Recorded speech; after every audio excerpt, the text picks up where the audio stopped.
Before we begin, take a long, steady breath. Let it rise like morning mist, then fall away like rain. Now, find your place, however your body wants to listen. Still, supported, free of tension. The mind often begins to race before the world even stirs. But in Zen, the dawn is seen as sacred, a window through which the pure awareness of life shines before we cover it with plans and names. Each story tonight is like that window, clear, open, unhurried. If you feel called, share what time it is where you're listening, or what you hope to see more clearly after these stories. The act of sharing connects our hearts across distance and time. Breathe once more, gently. You are exactly where you need to be. We begin our story in stillness, in the still hush before dawn. The palace of Kapilavastu stirred with the soft rustle of silks and the distant rhythm of footfalls on marble. The world outside was already unfolding, but within the gilded walls where Prince Siddhartha lived, every petal was sheltered from the wind of suffering. No wrinkles marred the faces of the attendants. No cries of illness echoed through the halls. No one spoke of death. His father, King Suddhodana, had ensured that his son knew only ease, beauty, and delight. The astrologers had predicted that the young prince would become either a great king or a holy man who would renounce the world. Fearing the latter, the king built a world without shadows. Flowers were changed before they wilted. Servants were chosen for their youth and radiance. Pain was not allowed to show its face. But truth, like the sun, cannot be hidden forever, and yearning, like a seed buried deep, will reach for the light even through stone. On a day shaped like any other, Siddhartha requested to ride beyond the palace gates.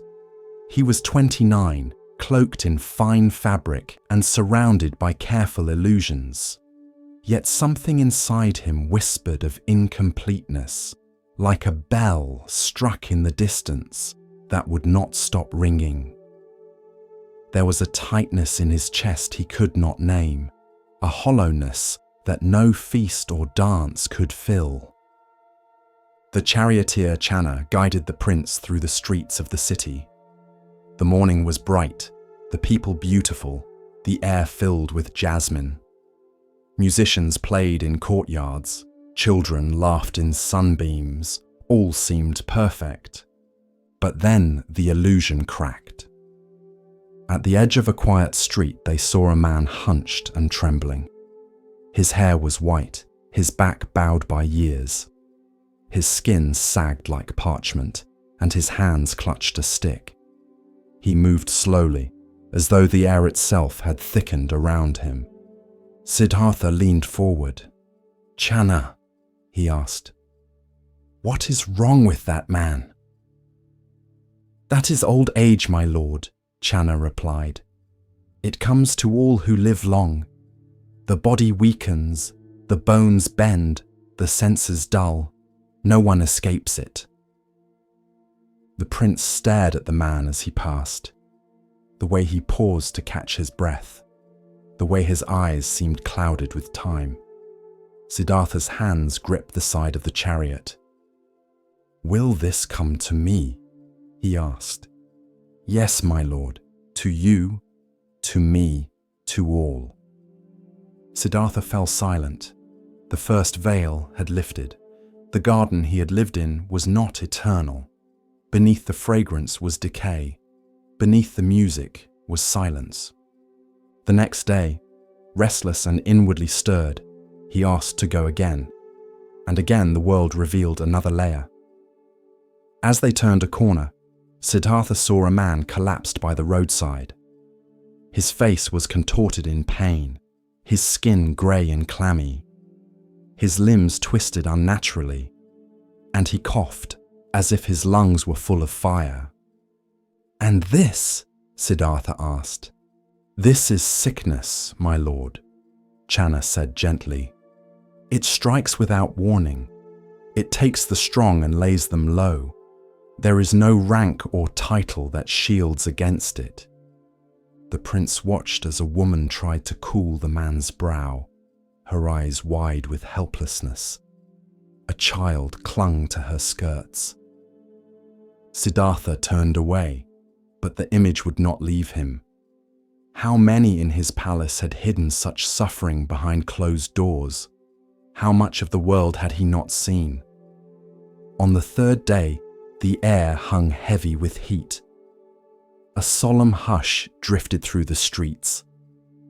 Siddhartha and Channa followed the sound of quiet chanting and saw a procession winding through the alleys. Men carried a shrouded form on a wooden bier, garlands laid across it. Behind them, mourners walked with bowed heads, incense curling in the air. "Is he asleep?" the prince asked, though he already knew. "He is dead, my lord," Channa replied. "This is the fate of all who are born." The prince felt something deep within him fracture. He watched the faces of the mourners, their grief like a tide with no shore. The man on the bier would never speak again, never eat, never laugh. All that he was had ended. And this comes to everyone. "Everyone, my lord. The rich, the poor, the wise, the foolish." Siddhartha did not speak on the way back. The chariot wheels hummed against the stone, but his thoughts made no sound. The world had split open. Beneath the silks, beneath the pleasures, there was something hollow, a truth too vast to ignore. He lay awake that night, staring at the ceiling. His wife, Yasodhara, slept beside him. Their son, Rahula, breathed softly in the next room. And yet, peace evaded him. He saw the old man, the sick man, the corpse. He saw them behind every smile, beneath every ornament. He knew now that no palace could protect against time. No love could shield against loss. No beauty could outpace decay. And then, on the fourth day, they rode out once more. This time, they saw a man in saffron robes, walking barefoot along the path. His eyes were calm, his steps steady. He carried no gold, wore no jewelry. His face bore the lines of both suffering and peace. "Who is that?" Siddhartha asked. "A seeker, my lord," Channa said.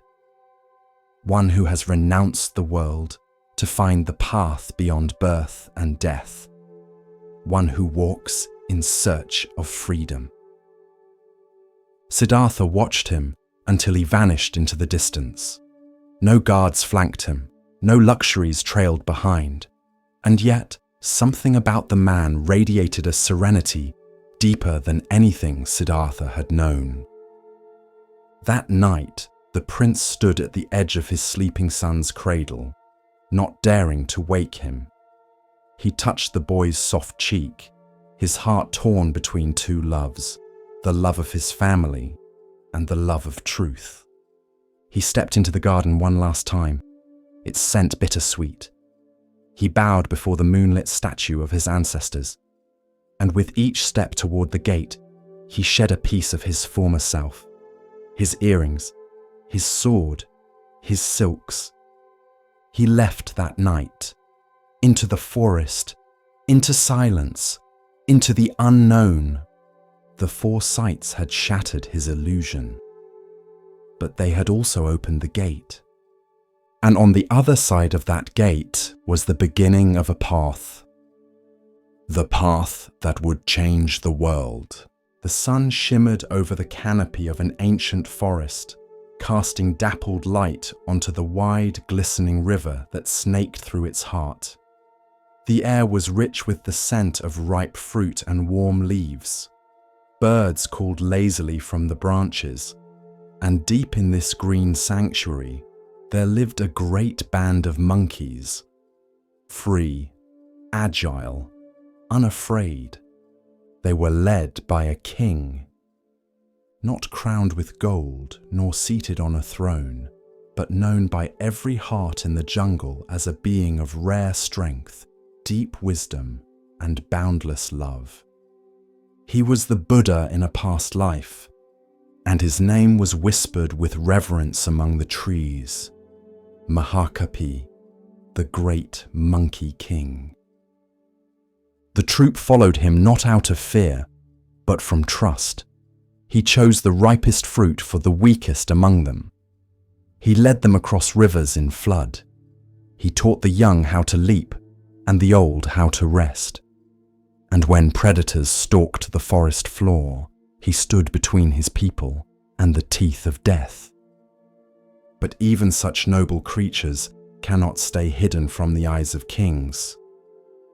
Far downstream, where the river widened and palace walls gleamed under the sun, there lived a human king. He was wealthy, powerful, and restless. One morning, while drinking sweet water from a golden cup, he bit into a mango unlike any he had tasted. Its flesh was fragrant, smooth, almost glowing. He turned to his servants, astonished. "Where did this come from?" he demanded.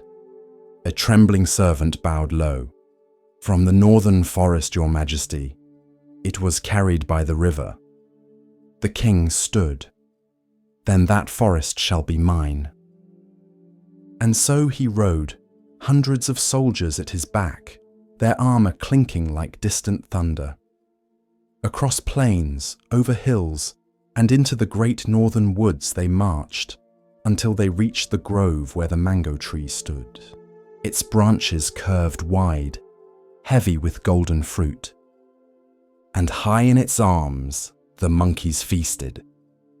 The king looked up, and his joy turned to fury. "They steal what is mine," he said. "Surround the tree. Not one escapes." His archers raised their bows. The monkeys screamed and scrambled. Some fell. Some clung to the bark, trembling. Mothers shielded their babies. The tree that had fed them now became a trap. And the monkey king, Mahakapi, watched from a distance. He saw the ring of soldiers, the drawn bows, the trembling hearts of his people, and he knew there was no way down. Unless he climbed a tall cliff beside the river. From there he could see the mango tree, the forest, the fear. He wrapped his legs around the trunk of a strong bamboo stalk, measured the distance, and leapt. Across the sky he soared, limbs outstretched, heart steady. He reached the tree, but not the ground. His body caught a branch, and he hung there, arms extended, back arched across the gulf between safety and slaughter. A living bridge. He turned his head and called out, "Go! Cross me, now!" One by one, the monkeys scrambled onto his back. They clutched his fur, their tiny hands trembling. Some hesitated, some wept, but they crossed, from danger to safety, over the back of the king who held and held and held, until the last one was gone. In the grove below, the human king had seen everything. He watched the great monkey fly, watched him cling, watched him bear the weight of an entire nation, and now he watched him fall. The monkey king's body gave out, muscles torn, spine twisted. He collapsed at the base of the tree, breath shallow, limbs crumpled like leaves after a storm. The human king approached, silent. This was not the enemy he imagined. This was not a beast. This was something else. He knelt. The monkey king opened his eyes. "You could have run," the human king whispered. "You could have saved yourself." The monkey breathed barely. But what would a king be without his people? Tears welled in the king's eyes. He had marched to conquer, to taste fruit, to claim land. But he had found something far richer: honor, selflessness, sacrifice. He turned to his soldiers. "Tend to him," he ordered. "Treat him with care." But it was too late. The monkey king's breath slowed and then stopped. The human king built a shrine there, beneath the mango tree, not for conquest, not for glory, but for a being who had shown him what true kingship meant. And from that day on, he ruled differently. Not with fear, but with wisdom. Not with pride, but with service. He remembered the curve of that body stretched across space, the silence in which it held, the lesson it gave. Centuries later, the story would be carved into stone, painted onto temple walls, and passed from one mouth to another like a sacred fruit. Children would ask, "Is it true? Did a monkey really give his life?" And the elders would smile. "Yes," they'd say, "and in doing so, he taught the world how to live." Because sacrifice is not weakness, it is strength in its purest form. And a leader is not the one who commands the most, but the one willing to give the most, even his life, for those who trust him, for the good of all. The river was wide and still, glass-like beneath the pale morning sky. Mist hovered just above the surface, curling and drifting like breath from a sleeping world. A single heron stood motionless at the water's edge, waiting for the ripples to still. On the far bank, the Buddha walked slowly toward the shore. His robe was the color of earth after rain, simple, unstained. In his hand, he carried only his bowl, and in his eyes there was a depth that made even the wind seem to pause. The monks had already gathered beneath the Bodhi trees. Some sat cross-legged on dry leaves. Others stood in quiet reflection, watching the river. Today's teaching would not be long, nor loud, but it would be remembered. The Buddha stepped to the edge of the river and sat upon a low stone. The current moved slowly behind him, and in that quiet, he told a story. "There was once a man," he said, "who lived by a river much like this one. Every morning he bathed at dawn. Every evening he listened to the wind hum through the reeds. And one day, as he meditated near the shore, he saw a small boat drifting toward him. A few monks turned their heads toward the water as if expecting to see it. The boat was empty," the Buddha continued. "No oars, no sail, just a simple wooden vessel carried by the current." The man smiled. There was peace in its stillness. No demands, no conversation, no self to disturb the quiet. But weeks later, the Buddha said, as he sat again near the water, another boat appeared. It drifted toward him, slow, gentle, and quiet as before. He raised his hand slowly, but this time there was a man in it. The listeners grew still, and as the boat drew closer, it veered slightly, striking the meditating man with a soft bump. The Buddha paused, and the man leapt up, furious. Some of the younger monks blinked. "He shouted," the Buddha said. "He scolded the other. He demanded to know why he had not steered, why he had disturbed his peace." There was a silence in the air now, a silence of recognition. But when the first boat struck him, When it was empty, he felt no anger. There was no one to blame, no insult to receive, no self to defend. He turned toward the water. Anger arises, he said, when we see another as the cause of our suffering, when we believe we have been wronged, when the self rises to declare, "This should not have happened to me." The monks were very quiet now. "But what if we saw all boats as empty?" he asked. A breeze moved through the tall grasses. Somewhere, a bird called out once, then fell silent again. "When another insults you," the Buddha said, "they too are being carried by a current of pain, confusion, fear, conditioning. Just as the boat was moved by the river, they are moved by the winds of ignorance." He let the words settle. To shout at an empty boat, he said, is to shout at the river, to push the current with your hands, to exhaust yourself against what was never personal. A monk near the front, young, eager, lifted his gaze. His name was Tissa, and he had recently quarreled with another monk over the rules of chanting. "Blessed One," he asked, "but if someone harms us, deliberately, cruelly, is that not different than an empty boat?" The Buddha nodded. "Yes, intention matters, but even those who intend harm are caught in currents they do not fully see."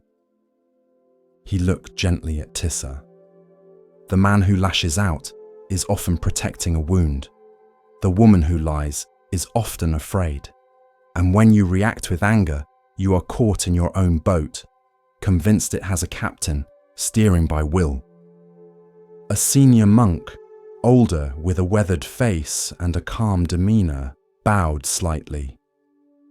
"I have learned, Lord, to hold my tongue, but the self still burns inside. I smile while feeling the fire of pride, of injury." The Buddha smiled gently. "Then you have seen the fire. That is the first step." He reached down and picked up a small pebble. When a boat is struck, the water ripples, but it returns to stillness if we do not stir it further. He placed the stone down. "Do not pretend there is no fire, but do not feed it. Watch it, know its shape, see how it arises, and know this: it does not belong to you." The river flowed steadily behind them. A real boat now passed in the distance, its oars dipping quietly, evenly. "You are not the boat," the Buddha said. "You are not the current. You are not even the river." He looked to the horizon where the morning sun had begun to rise. "You are the witness, the space through which all of it flows." A few monks closed their eyes. "To let go of the self is not to disappear," he said. "It is to stop clinging to what is not you, the story, the injury, the name Dot." He drew a shape in the sand beside him, an open circle. "When you no longer need to be right, you listen differently. When you no longer need to be seen, you observe. When you let go of I and mine, peace is not something you chase, it is what remains." That night, as the wind cooled and the scent of lotus drifted on the breeze, the monks sat beside the river. Tissa approached the elder monk he had quarreled with, bowed deeply, and said nothing. No apology, no defense, just the stillness of an empty boat. The elder bowed in return, and in that silence, something greater was restored.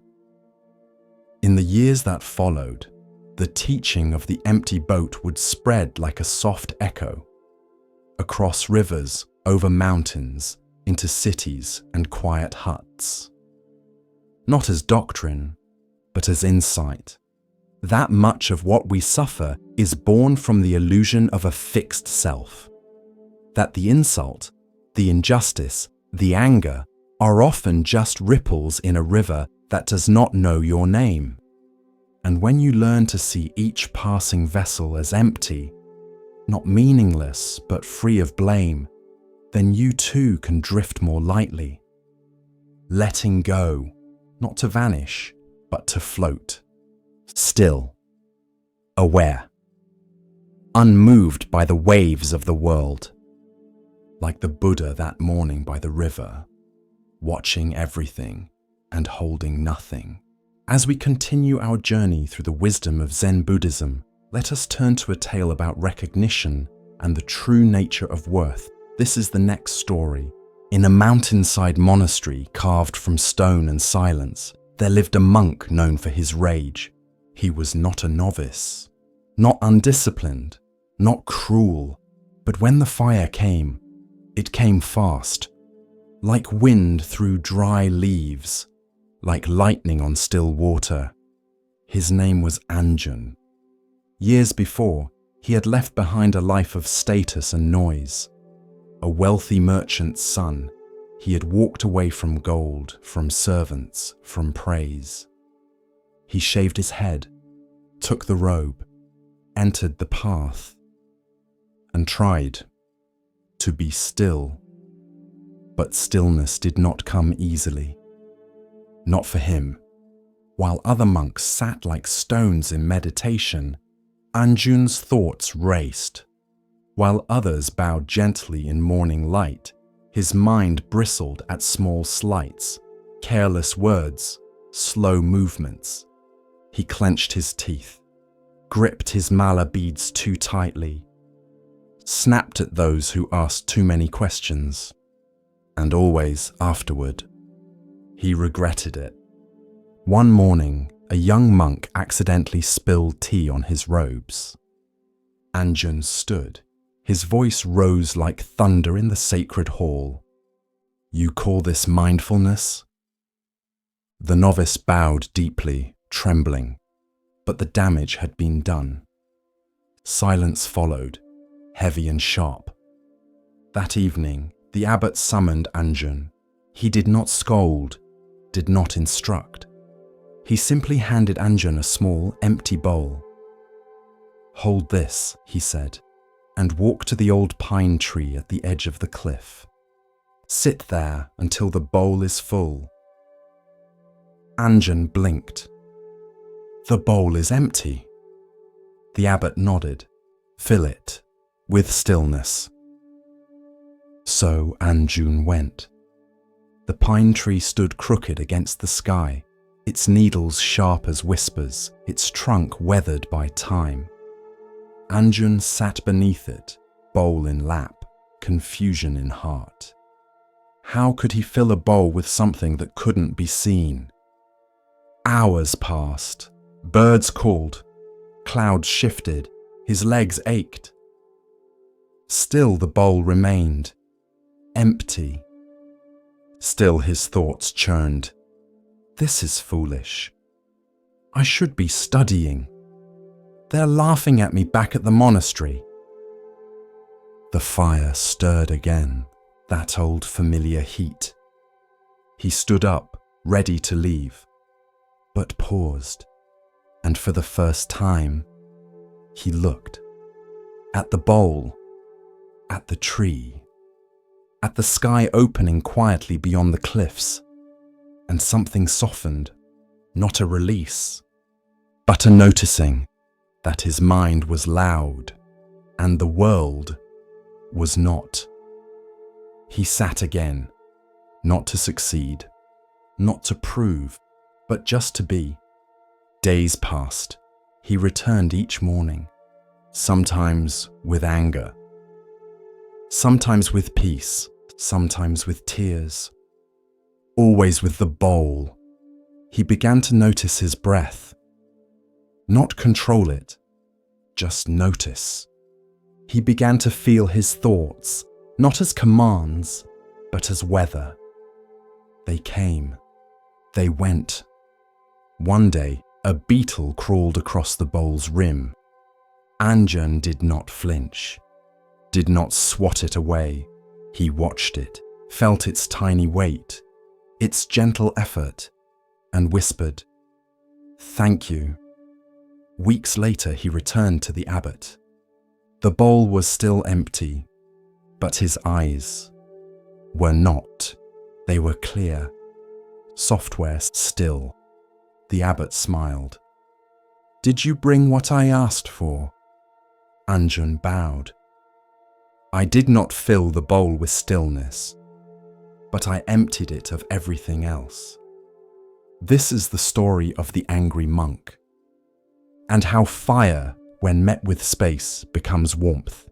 Commentary. Anger is not evil. It is energy. It is fire.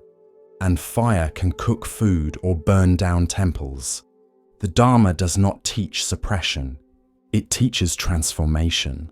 Anjan did not erase his anger. He sat with it. He saw its roots: fear, pride, expectation, and in seeing it clearly, he softened. You cannot calm your mind by force. You cannot force a bowl to fill with stillness. You can only stop stirring the water and wait until clarity returns on its own.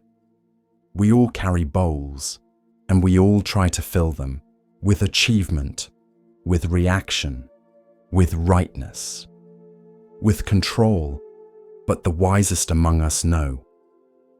The real work is emptying, not to lose, but to make space. There's a Zen saying, "Let go or be dragged." You don't have to destroy your fire. Just give it space. Let it breathe. Let it teach you what stillness really means. And remember, stillness does not mean absence of movement. It means absence of resistance. Like a tree that sways but does not break. Like a bowl that reflects the sky because it does not try to. Let your bowl be empty. And in that emptiness, find peace. In a bustling monastery near the edge of the forest, there stood a tall wooden ladder. It led nowhere in particular. It was propped against an old stone wall at the edge of the courtyard, half covered in moss, its rungs worn smooth by generations of use. But no one used it for repairs.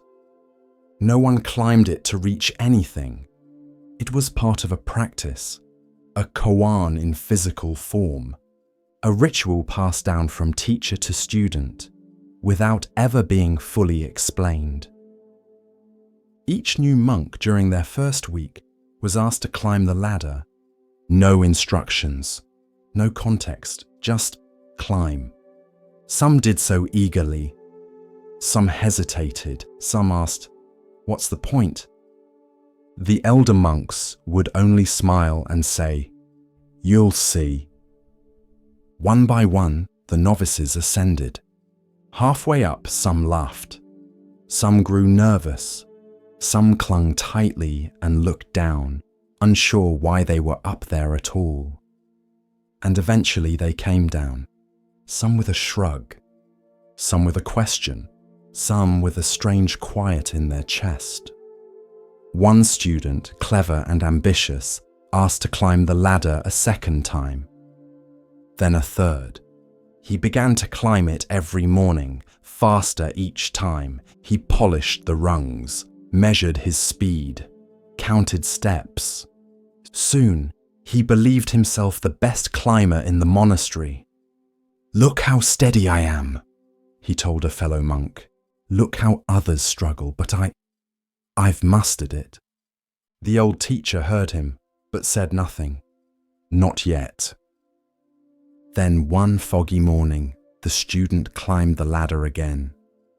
This time he brought a small bell and rang it proudly at the top, announcing his arrival to the courtyard below. The monks turned, some with amusement, some with discomfort. The old teacher approached and said quietly, "You've climbed very high, but have you noticed? There is nothing up there." The student frowned. "I climbed to improve myself," he said, "to rise above, to be better." The teacher looked at him kindly. "Then you are climbing a ladder of ego, and that ladder goes nowhere." The student froze. He looked down at the mossy stones below, at the monks who stood waiting, not judging. And in that moment, something in him cracked open. The teacher continued, "Each rung you climb thinking it makes you superior is another step away from what you truly are. Real growth does not make you taller than others. It makes you more able to kneel beside them." He descended slowly, for the first time, with no pride in his chest. Just breathe, just stillness, just a strange, welcome sense of returning to earth. This is the parable of the ladder of ego. In life, we often climb.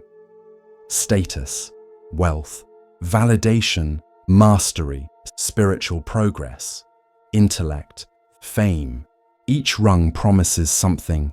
Now I'll be enough. Now they'll respect me. Now I can rest.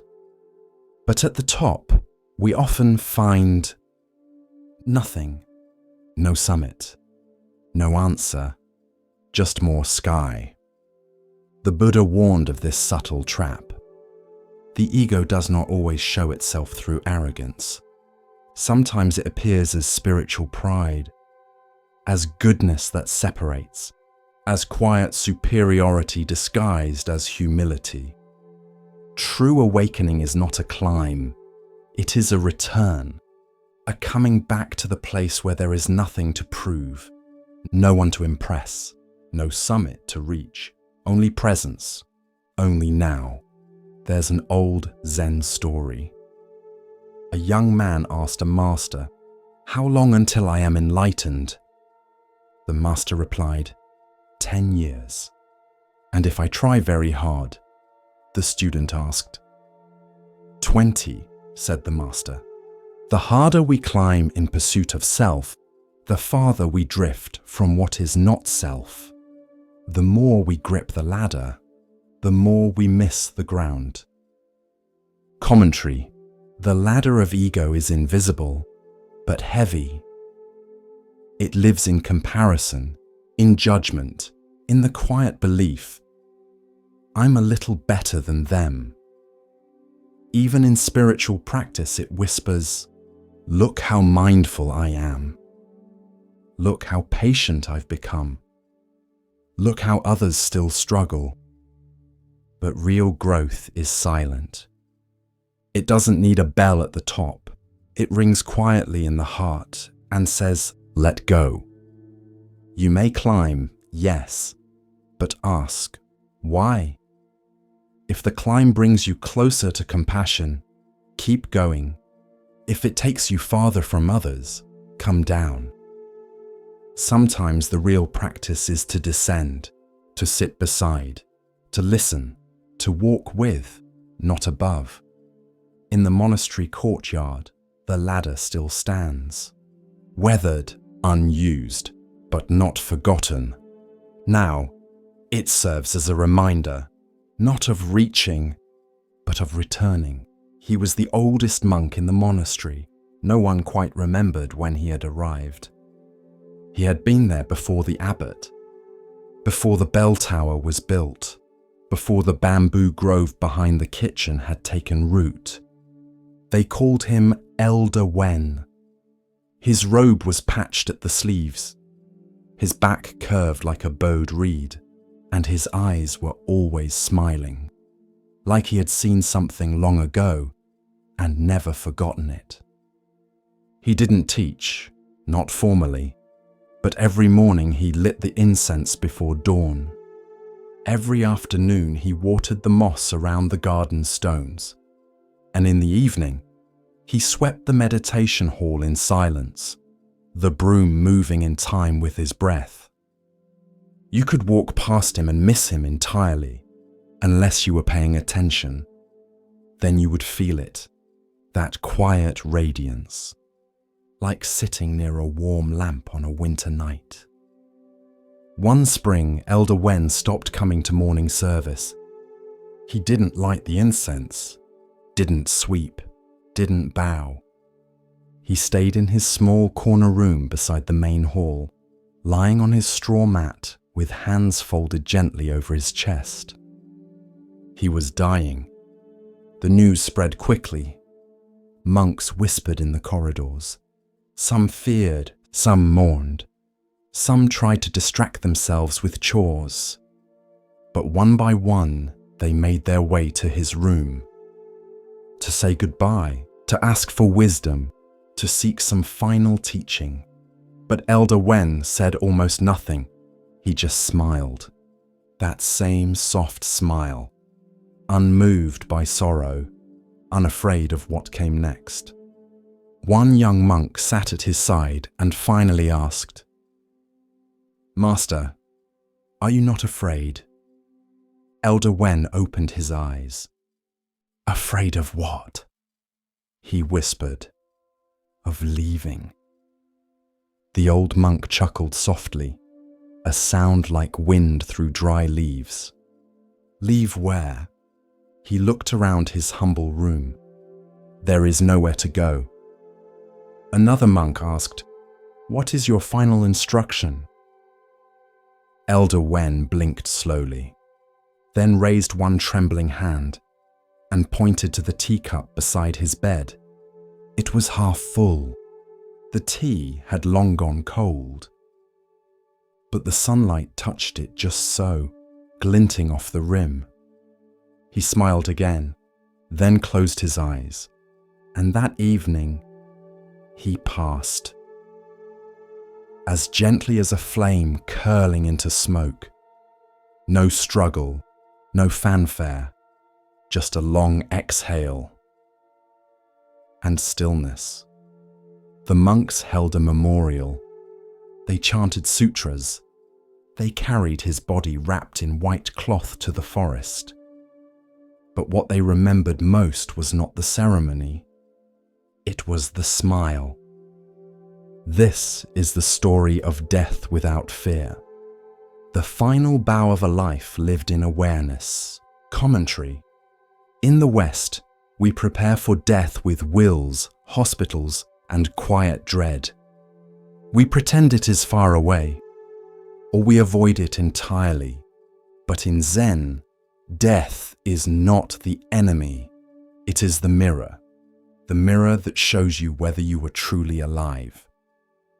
Elder Wen was not afraid because he had already practiced dying. Every time he let go of a grudge, every time he stepped aside for someone younger, every time he bowed in silence, releasing his self-importance. The teacup was his final teaching, so ordinary, so overlooked. But it held the whole Dharma. A cup is useful because it is empty. It can hold, receive, release. But if you cling to the cup itself, you miss the tea. If you fear the cup breaking, you never enjoy what it holds. Elder Wen was ready to leave because he had drunk deeply of life. He had tasted the tea, and he didn't cling to the cup. There's a Zen saying, "Let death come like a welcome guest." That doesn't mean we rush toward it. It means we don't turn our back on it. We live with it, like a quiet friend who reminds us not to waste time. Elder Wen's room is empty now, but the moss he watered still thrives. The broom still leans against the wall. The teacup still rests on the low table, cleaned and dry. And his smile lives in the memory of every monk who sat beside him and realized, Stillness is not defeat. Stillness is trust. You do not need to fear the end. You only need to live in such a way that when it comes, you can greet it with a breath and a smile. As we move deeper into the quiet teachings of Zen, we come to a story about seeing clearly and understanding true value. Listen carefully to the next story. In the 17th century, Japan was changing. Temples were quiet.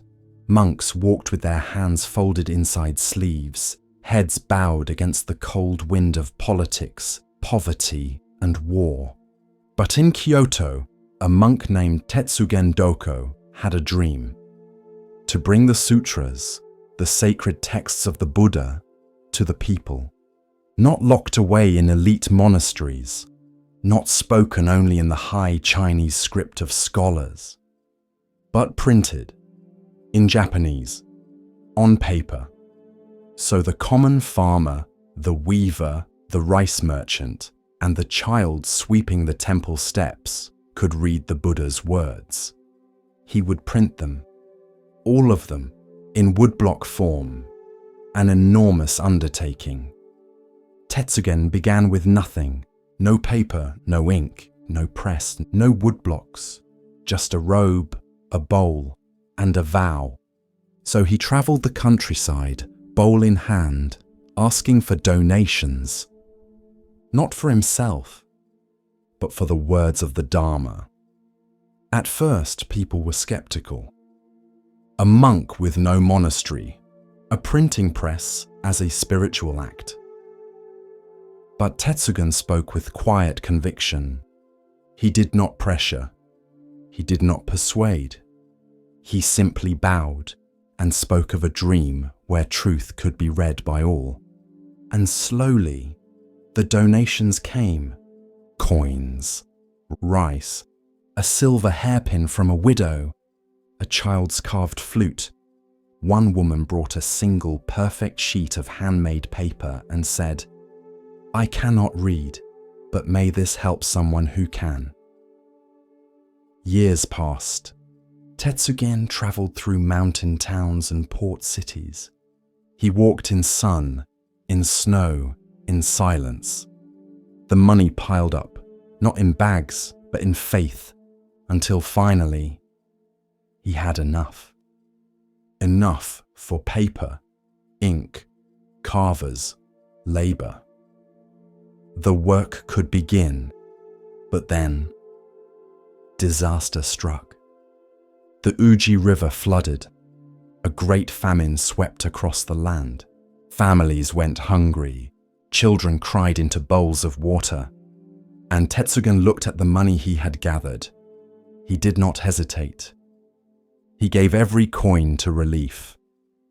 Food was bought, homes were rebuilt, the suffering eased, and the printing dream disappeared for a time. When the crisis passed, Tetsugen began again. From zero, bowl in hand, dust on his feet. The same quiet voice, the same calm vow. This time, people gave more quickly. They remembered, they trusted. He gathered enough once more. The press was readied, woodblocks carved. Then, epidemic. A plague swept through Kyoto. The poor collapsed in alleys. Temples turned into infirmaries. And once again, Tetsugen gave all the money away. The third time, he began again. Older now, slower, but steady. His vow never cracked, and after many years, the sutras were finally printed in 7,000 woodblocks, hand-carved and inked with devotion. The first complete Japanese printing of the Buddhist canon. Even today, the blocks are preserved at Obaku Monastery in Kyoto, a monument to patience, to persistence, to presence. But ask a Zen master about Tetsugen's sutras, and they will smile and say, yes, he printed 3 editions, but the first 2 are the most beautiful. Commentary. Zen is not impressed by grand gestures, it is moved by quiet truth. Tetsugen's vow was not to ink, not to paper, but to service. And so, when suffering appeared, he did not cling to his dream. He let it go, not out of failure, but out of deeper practice. The first two editions were never printed, but they were lived. Printed in rice, in shelter, in the body of a starving child who lived because of his decision. Printed in the woman who kept her husband another year because Tetsugen paid for medicine instead of woodblocks. Printed in the hearts of strangers who saw that the Dharma is not words, but action. The third edition, that was just the form. The content had already been carved in compassion. Tetsugen teaches us, your vow is not what you say when it's easy. It's what you do when it costs you. And in those moments, when your deepest aspiration must bend to the needs of others, that is the real test of the way. We all have sutras we want to print, projects, dreams, a book, a vision, a calling. And often the world interrupts, crisis, illness, family, but Zen does not see this as failure. It sees it as opportunity to offer, to release, to serve something greater than the plan. And when the time is right, you return, you begin again. Because nothing is lost. Each pause is part of the rhythm. Each surrender shapes the heart. Each detour deepens the vow. There is no need to rush. If the heart remains clear, even a delay becomes Dharma. Even an interruption becomes a verse. Even a famine becomes a teaching. Tetsugen walked the mountains for decades, but the greatest thing he carried was patience, a faith that giving is not giving up, and that sometimes the invisible sutras are the ones that save us most. The scholar arrived at the mountain temple with a scroll under one arm and confidence in his step. He had studied the texts. He had debated sutras with masters across the provinces. He had published writings on logic and perception, emptiness and form. And now, at last, he wished to learn Zen. He was met by the abbot, an old man with tired eyes and steady hands. They sat on floor cushions beneath a wooden beam. The room smelled of old cedar and rain-damp stone. Outside, the wind stirred the pine needles. The abbot said nothing. The scholar bowed. "I have come to learn the true meaning of Zen." The abbot smiled and reached for the teapot. He poured and kept pouring. The cup filled, then overflowed. The tea spilled onto the tray, then the floor, pooling around the scholar's sleeve. "Master!" the scholar cried, pulling back. "The cup is full! No more will go in!" The abbot paused, then looked up, expression unchanged. "Exactly," he said. "If your cup is already full, how can I show you Zen?" That was the lesson. No parable, no verse, no philosophy, just tea and the quiet sound of too much. In Zen, this story is often the first told, because so many who come to the practice do so with answers already in hand. Certainties, systems, names for things that have no names. But Zen is not a path of addition. It is a path of subtraction, not filling up, but emptying out, so that what cannot be spoken can finally be seen. Later that evening, the scholar sat alone in the courtyard. The wind had shifted. The trees swayed like old dancers in the dark. He touched the wet sleeve of his robe still stained from the spilled tea. He thought of how much effort he had made, years of memorizing, comparing, analyzing. And now, a cup of tea had undone him. The next morning, he returned to the abbot. He bowed deeper this time. "I will begin again," he said, "but this time I will begin with an empty cup." The abbot simply nodded and poured. In the West, we're taught to value accumulation, of knowledge, of opinions, of success. We believe wisdom is something gained, a kind of mental wealth, stacked neatly in rows. But in Zen, true seeing begins only when the shelves collapse, when we stop trying to name the wind and instead feel it on our skin. The story of the teacup is not just about humility, it's about presence, because most of us don't realize how full we are, not with wisdom, but with noise. Thoughts, fears, comparisons, labels for ourselves, judgments of others. Memories clinging like moss to the walls of the mind, and into that already crowded room, we try to invite truth. But truth is shy. It doesn't enter noise. It waits for silence. Once, a monk asked his teacher, "What is the essence of Zen?" The teacher picked up a broom and began sweeping, not as metaphor, but as truth. The monk blinked. "I meant the true essence." The teacher stopped, held up the broom, and said, "When your cup is empty enough to see this, then you'll know." The scholar stayed at the temple. He chopped wood, carried water, swept the garden path. He stopped trying to explain Zen and began living it. When thoughts rose, he bowed to them like old friends. When the wind blew, he listened.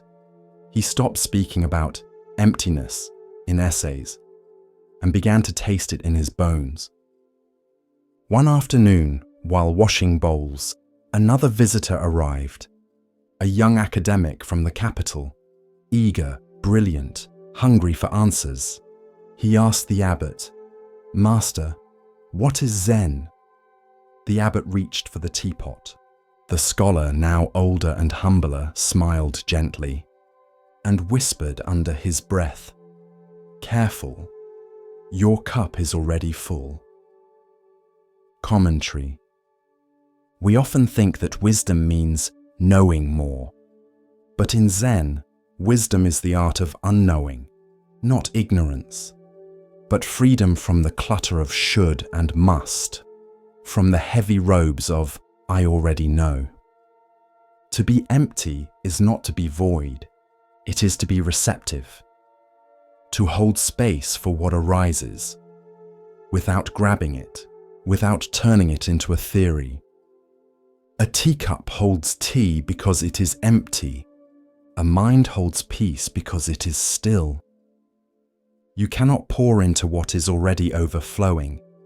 You cannot meet truth if you are busy rehearsing your opinions. Zen is not an addition to your bookshelf. It is the moment you set the bookshelf on fire and warm your hands by the flames. There is a cup in all of us. Sometimes it's filled with pride, sometimes with fear, sometimes with knowledge we mistake for awakening. But when you're ready, when you truly long for clarity, you will tip that cup, let it spill, and then, and only then, will the tea of the present moment finally be poured. The forest welcomed him, but not with comfort. It offered no shade from questions, no warmth from familiarity. Siddhartha had left behind the silk and gold of palace life, and now walked among wandering seekers, mendicants, and sages whose ribs showed like cages, and whose eyes glimmered with discipline or delusion. He sought teachers, and they welcomed him, for his mind was sharp and his determination pure. He studied with Arada Kalama, who taught of the formless meditative realms, places where consciousness floated like light on still water. Siddhartha followed his teachings, and with silent breath and sharpened focus, he reached those plains. His mind became spacious. His thoughts slowed like clouds drifting across a still lake. For hours, even days, he remained in deep absorption, untouched by fear, untouched by want. But when he opened his eyes, he saw the truth. Though his body was still, suffering had not ended. The world remained the same. Hunger still visited the poor. Age still bent the backs of farmers. Death still came to children and kings alike. He bowed to Arada Kalama with gratitude and moved on. Next, he studied with Uddaka Ramaputta, who taught of neither perception nor non-perception, of the vast nothingness that lay beyond all forms. Siddhartha once again followed, and again he reached the heights. He learned to let go of sensation, of even the thought of self. He floated, as if beyond the skin of the world. But again, when his eyes opened, the truth remained. Desire still lingered. Aging still came. Death still waited. He thanked his teachers, bowed with reverence, and walked on. He had reached the highest peaks of mind. He had sat in the palace of consciousness. And still, he had not seen freedom. In a grove beside the Niranjana River, he found a band of 5 ascetics who practiced fierce austerity. They believed that the body must be conquered by pain, that by starving it, punishing it, mastering its cravings, one could burn away desire and illusion. Siddhartha joined them. He ate but 1 grain of rice a day. He chewed each grain for long minutes until it dissolved like a breath. He slept in the open, through storm and frost, curled against the roots of trees, his robe no thicker than air. He held his breath until his vision blurred and his head rang with wind. His limbs withered. His skin clung to his bones like silk over stone. His hair fell in clumps, and birds perched near him, thinking him a branch. He listened only to silence. He welcomed pain. He thought it would purify him, but the fire of truth did not rise. He could silence the body.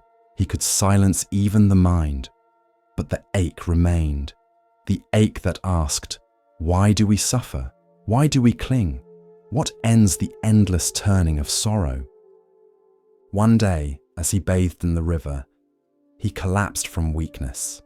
The water barely reached his knees, yet his strength failed him.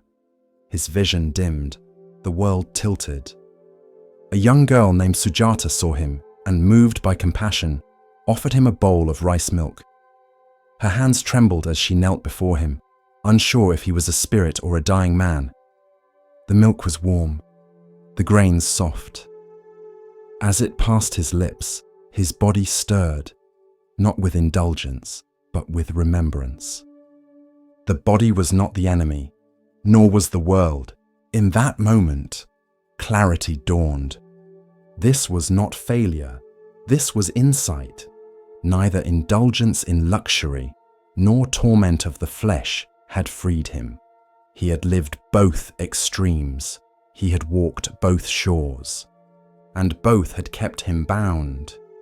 He would walk the middle way, not soft and yielding, nor rigid and cruel, not drowned in pleasure, nor crushed by pain, but steady, balanced, awake. He stood and walked back to the grove.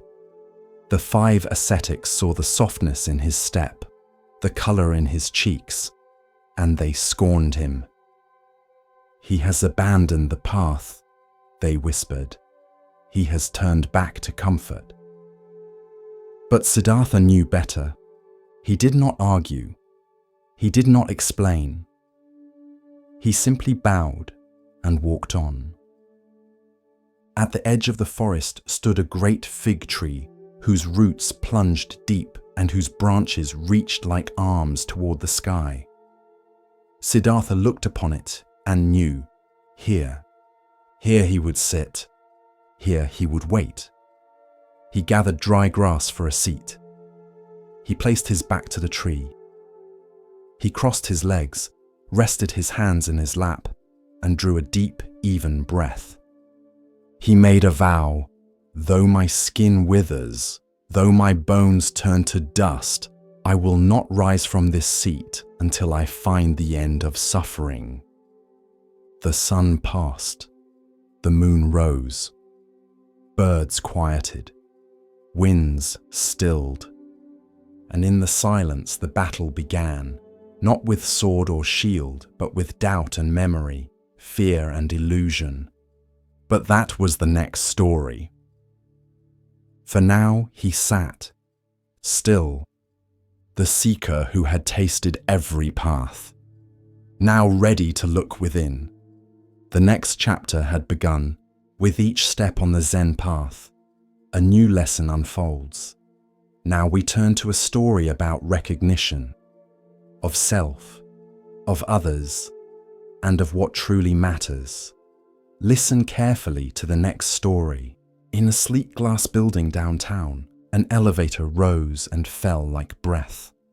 It carried suits and heels, coffee cups and clipped conversations, laptops glowing with unread messages.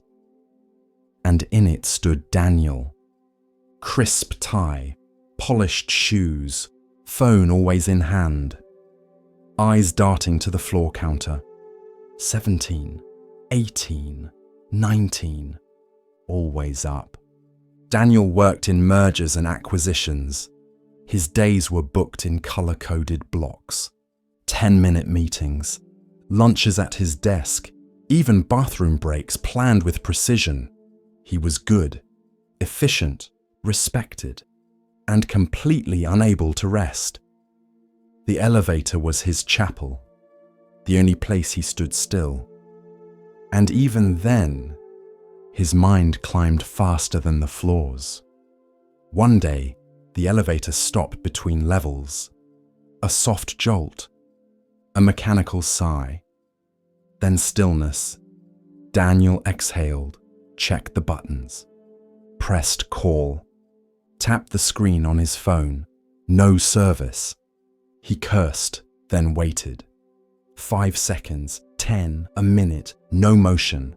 Panic started to rise. Not fear of being trapped, but fear of not moving. In that silent steel box, Daniel faced the one thing he avoided: stillness. He looked around, at the brushed metal walls, at his own reflection, tight jaw, shallow breath. For the first time in months, he had no signal, no task, no escape. And slowly, something cracked. Not loudly, just a hairline fracture in the illusion. Daniel slumped slightly, loosened his tie, sat down right there on the elevator floor. He exhaled, long and low. He noticed how loud silence is when you're used to constant motion. He watched the display screen, still frozen at level 19. He chuckled. Of course, 19, almost 20. The next promotion, the next salary tier, the next version of himself. Always almost, never here. The Buddha once asked, if you carry a burden endlessly, does it grow heavier or lighter? The answer is, it becomes you, and you forget you are ever free of it. Daniel didn't move, didn't check the time, didn't plan. He just sat, and after a while, he realized he didn't miss anything. The world outside was still spinning, and yet, in here, There was space. 15 minutes passed. Then a voice came through the intercom. "Sorry about that, sir. Elevator's back online." A whir, a lurch, and the floor counter resumed its climb. But something in Daniel did not. When the doors opened at 33, he didn't step out. He pressed G, ground floor, and rode all the way back down. No one understood. But for the first time, he didn't care to explain. Presence isn't just stillness. It's not needing to climb when you don't know why you're climbing. The next day, he came to work with a small thermos of tea. No email before 10 a.m. He looked co-workers in the eye, asked how they were, waited for the answer. He still worked hard, still showed up, but something had softened. Something had stopped chasing. Years later, Daniel told a friend, "The best thing I ever did was get stuck." The friend raised an eyebrow. Daniel smiled. "I needed the elevator to stop, so I could finally notice. I didn't want the top floor. Climbing isn't wrong, but climbing without pause forgets the view, and sometimes the highest level is the one where you sit down and breathe." The temple's library held thousands of texts, worn scrolls, faded sutras, ink-smudged commentaries written by hands long returned to dust. Monks came to read by daylight when the sun filtered through paper screens, and the scent of old parchment warmed the air. But one monk always came at night. Her name was May. She was quiet, thoughtful, the kind who listened longer than she spoke. Each evening, after her chores were done, she would carry a single candle into the library and read until wax melted low. One night during the rainy season, the wind howled across the hillside. Storm clouds swallowed the moon. Still, May entered the library, lit her candle, sat cross-legged before a scroll on emptiness. The flame flickered with every gust, but she kept reading. Outside, an owl perched in the eaves, white-feathered, wide-eyed, still. It watched her, unblinking. As the wind swirled harder, the flame bent. Then it went out. Darkness, total. May did not panic. She closed her eyes and waited. After a moment, she noticed a soft rustling overhead, feathers, then stillness again. She opened her eyes, and though she could see nothing, she sensed the owl was still there. Watching, she whispered aloud, "How do you see in this?" As if in answer, a line from the sutra she had just read returned to her. "The eye that sees true is not of flesh or flame, but of calm presence in the dark." She smiled softly. Perhaps the lesson wasn't in the candlelight, but in its absence. The next day, she spoke with the abbot. "Master," she asked, "why do we fear the dark so much?" He thought for a while. "Because we trust only what the eye can see. But true wisdom," he said, "often waits in the dark." He continued, "The owl does not light a lantern. It simply sees." From that night on, May still brought her candle, but she also learned to sit after it burned out, not to read, but to observe her breath, her thoughts, her discomfort. And slowly the dark became a teacher. Other monks noticed. May was calmer, slower to speak, gentler when correcting mistakes, as if she no longer needed light to know what mattered. One night, a novice joined her. He fidgeted, grumbled at the dark. "I can't see anything," he said. May smiled. "That's the beginning," she said, "not the problem." There's a Zen saying, "Don't curse the dark, don't worship the light, become the eye that sees in both."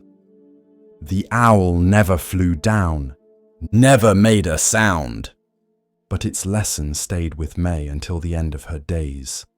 Sometimes, the truest clarity isn't found by shining more light, but by learning to sit still when the candle goes out. Long ago, in a kingdom ringed by mountains and temples, a mighty king ruled from a palace of stone and gold.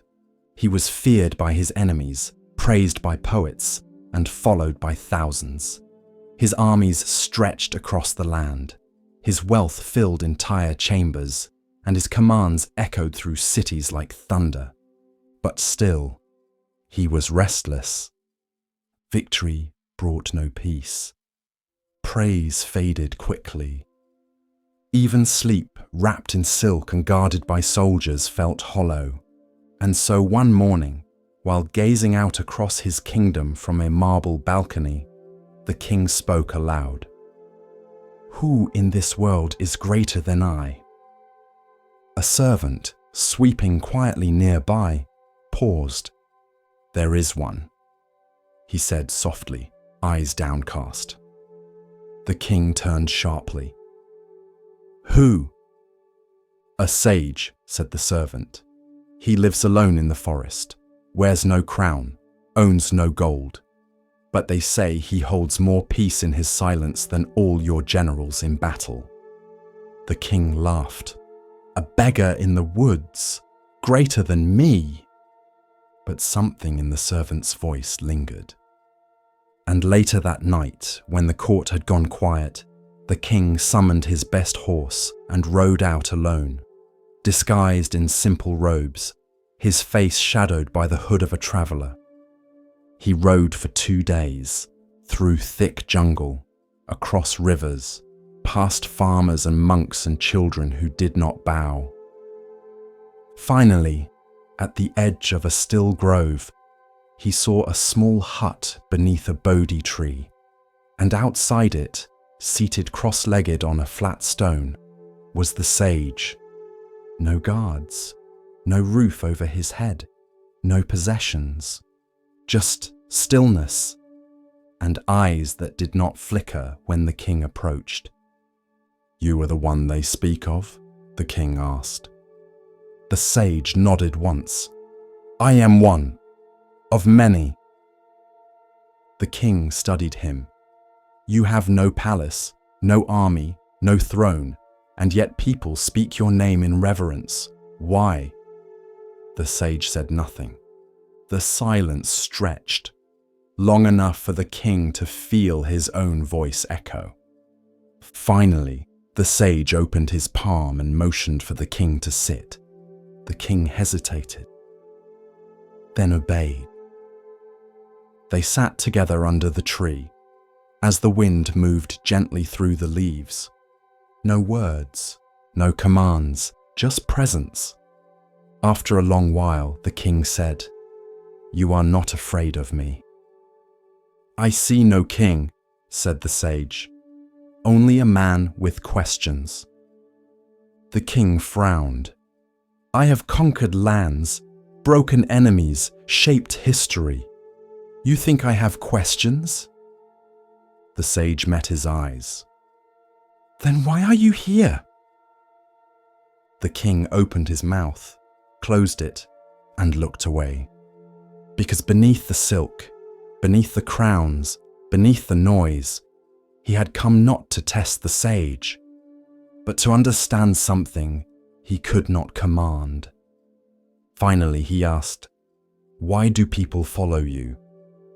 "I do not ask them to." "Then why do they listen?" The sage picked up a small stone from the earth, rolled it in his fingers. "They listen," he said, "because I have no need for them to."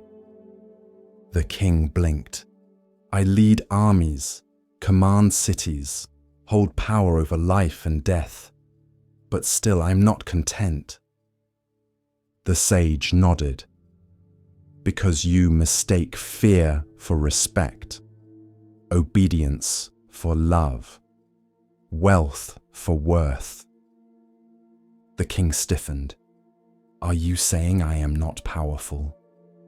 "I am saying," the sage said gently, "that true power does not cling, it does not shout, it does not fear being forgotten." They sat again in silence. The wind stirred the sage's robe. The king looked down at his hands. "I have everything," he said, "but still I feel empty." The sage smiled. "Then you are ready." "Ready for what?" "To lead without needing to be above." That evening, the king returned to his palace. No fanfare, no declaration, but something had changed. He began to listen more, to speak less, to ask questions instead of giving orders. His advisors whispered about his visits to temples, his long walks alone, his sudden interest in sitting beneath trees without speaking. And when his generals asked, "Who taught you this?" he said simply, "A man with nothing, who showed me everything." Years later, when the sage passed into silence beneath the same Bodhi tree, the king declared a day of stillness across the land. No work, no speech, just listening. And in time, his own rule became a story of its own, not because he expanded borders, but because he stopped needing to, not because he gained more, but because he learned to let go. And the story of the king and the sage spread like the breeze that once moved through the forest leaves. A reminder that the crown is not the source of power, wisdom is, and the one who does not seek to rule is often the one most worthy to lead. As our exploration of Zen Buddhism deepens, let us listen to a story that reveals how true worth is often overlooked. Here starts the next story. Every morning at 6:15, she opened the curtains. The light crept in slowly, soft and golden, and the photo on the mantel caught it just right. It was old, sepia-toned, edges curled like leaves in autumn. A man in uniform, smiling, handsome, still young. Her husband, gone now for 17 years. Miriam never moved the photo. It stayed on the same spot. Third tile from the right, 2 inches from the lamp. She didn't talk to it, didn't cry over it. She simply saw it. Every day, grief for her had stopped being a storm. It had become weather, something you dress for, something you feel without needing to fight. Once, her granddaughter asked, "Why don't you get rid of that old photo?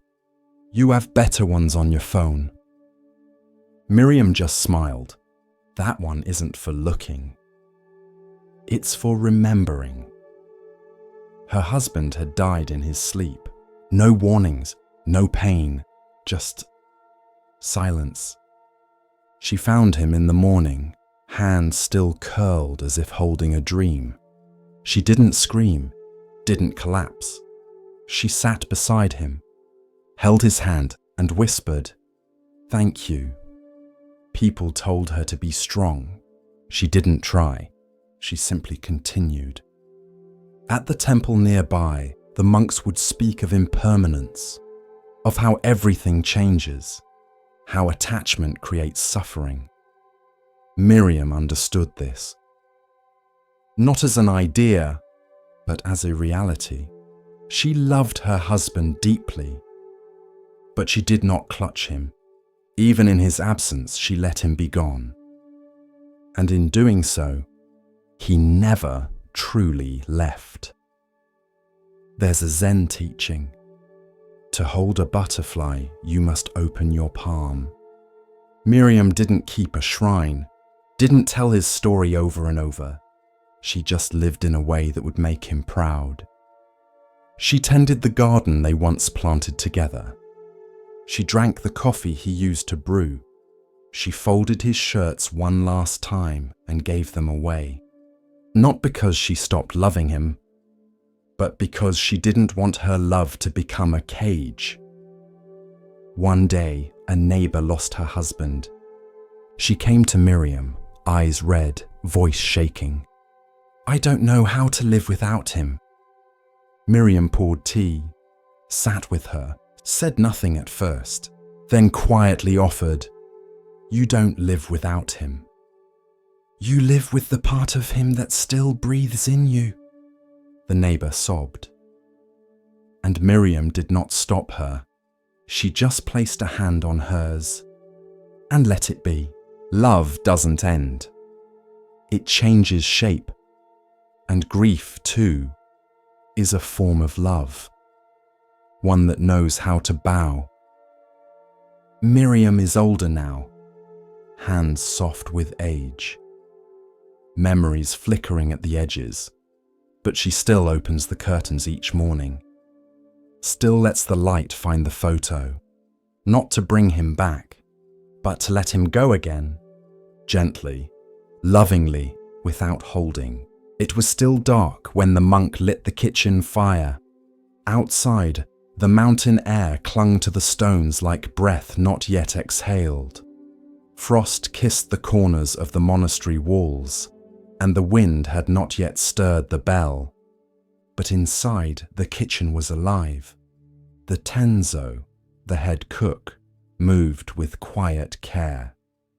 He chopped vegetables with reverence, washed rice as though touching the Dharma, boiled water like preparing an offering to the unseen. Not because guests were coming, not because someone was watching, but because every movement was practice. In Zen monasteries, the Tenzo is not just a cook. He is a teacher, a practitioner, a guardian of presence. His role is not low, it is sacred, because Zen does not draw lines between spiritual and ordinary. It dissolves them, and what remains is just this moment. And this moment includes rice. The great Zen master Dogen once wrote a full text on this, instructions for the Tenzo. He said, "Do not treat cooking lightly. When you cook rice, wash your mind. When you slice roots, cut away delusion." He had learned this lesson young. When Dogen first arrived in China seeking true Dharma, he met an elderly Tenzo in a seaside monastery. The man was in his 60s, sun-worn, with sleeves rolled and hands deep in soaking beans. Dogen bowed respectfully. "Venerable one," he said, "why do you, at your age and rank, work in the kitchen?" The old monk looked up and said, "If not me, then who? And if not now, then when?" Dogen offered to help. The Tenzo smiled. "Thank you," he said, "but this is my practice." Later that day, Dogen saw the same monk drying mushrooms in the sun. He asked, "Why not do this tomorrow? The sun will rise again." The Tenzo simply said, "I do not wait for tomorrow's sun. My life is today." And in that moment, Dogen understood something deeper than scripture. That enlightenment is not found apart from daily life, but within it, in the steam rising from a pot, in the rhythm of chopping, in the patience of stirring porridge without haste. Years later, as a master, Dogen taught his students, when you cook, just cook. Don't think, I am cooking. Don't think, this is just food. Don't think, this is not meditation. Make every motion the expression of the way. In the monastery, the Tenzo bows before entering the kitchen. He arranges the knives, washes the board. He does not multitask. He does not rush. When he stirs everything. When he scrubs the pot, he scrubs the self. There is no low task, only low awareness. There is a koan that asks, "What is Buddha?" One master answered, 3 pounds of flax. Another said, "The rice cake on the shelf." Because Zen knows, the sacred hides in plain sight. Not above us, not beyond us, but within the ordinary when seen without distraction. In modern life, we resist this. We see chores as interruptions, dishes as delays, errands as obstacles to real practice. But Zen asks, what if the very thing you're avoiding is your path? What if folding laundry is a bow? What if sweeping the floor is a blessing? What if cleaning the toilet is a teaching and letting go? The Tenzo is not trying to finish cooking. He is inhabiting it. With full presence, with full breath, with no need for applause, because practice is not what we do on the cushion, it is how we live off it. Dogen wrote, "See with your ears, hear with your eyes, prepare the food with your whole body-mind." Not poetry, not metaphor, instruction to become so present that the boundaries dissolve. To listen to the rice as it boils, to feel the carrot before slicing, to bow to the ladle before lifting it, because when we fully meet a moment, there is no self left to be enlightened. Only the moment, only the rice, only the breath. Once, a student complained, "Master, I have no time for meditation. I spend all day in the kitchen." The master asked, "Do you wash the rice?" "Yes." "Do you chop the greens?" "Yes." "Then why do you call that not meditating?" Commentary. Zen dismantles the hierarchy between sacred and mundane. It reminds us, you don't need incense to wake up. You don't need chants to be present. You need rice and a spoon, and the willingness to give yourself to both without resistance. If you're waiting for your life to get quieter before you practice, you may wait forever. But if you meet this moment, this task, as the way itself, then even the laundry becomes a sutra. Even the shopping list becomes a mantra. Even the broom becomes your teacher. The Tenzo is not just feeding bodies, he is cooking truth. And when the pot is washed, the ladle hung, and the kitchen swept, there is nothing left to attain, because it was never somewhere else. It was always here. In the steam, in the stillness, in the rhythm of this one breath. In the days when animals still spoke the language of the wind and trees, there lived a turtle in a wide, sparkling pond near the edge of a small village. The water was clean. The lilies bloomed. Dragonflies shimmered like tiny blades of light, and frogs sang in harmony beneath the moon. And in the center of it all, floating lazily on a flat, sun-warmed rock, was a turtle with a sharp mind and a sharper tongue. He was clever, observant, wise even, but he had one weakness. He could not stop talking. This turtle, who in a past life had been the Buddha, spent his days offering advice to fish, telling stories to tadpoles, and correcting the herons who perched too long on the reeds. He spoke of the stars, of the weather, of the foolishness of men and the arrogance of birds. And many listened at first. But over time, some began to swim a little farther from his rock. The frogs coughed politely and leapt away. Even the dragonflies found quieter lily pads to rest on. Still, the turtle spoke. He spoke when no one was near. He spoke when others slept.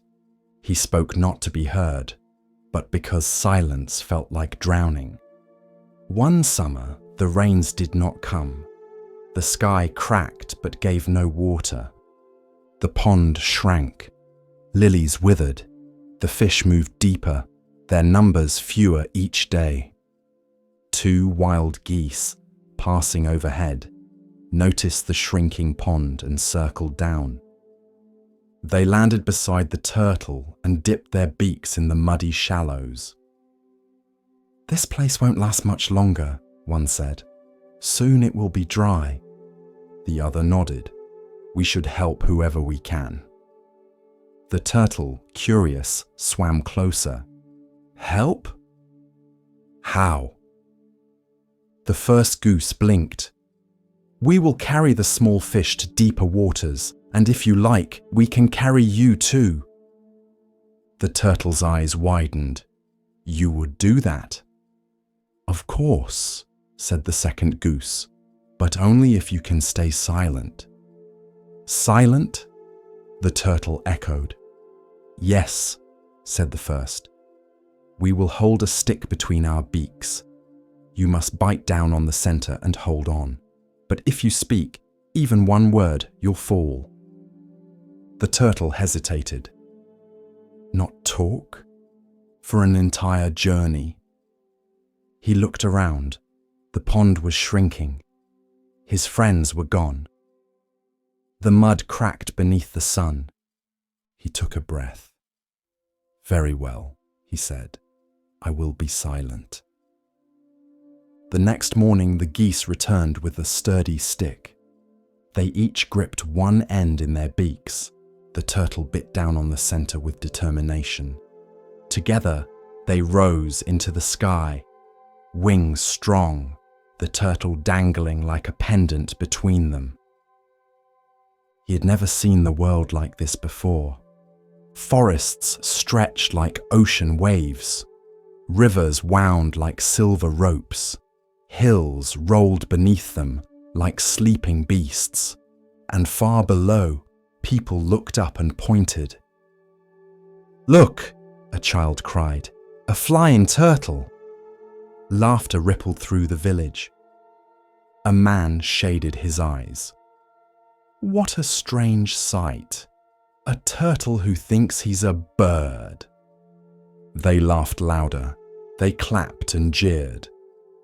The turtle heard every word. His mouth tightened on the stick.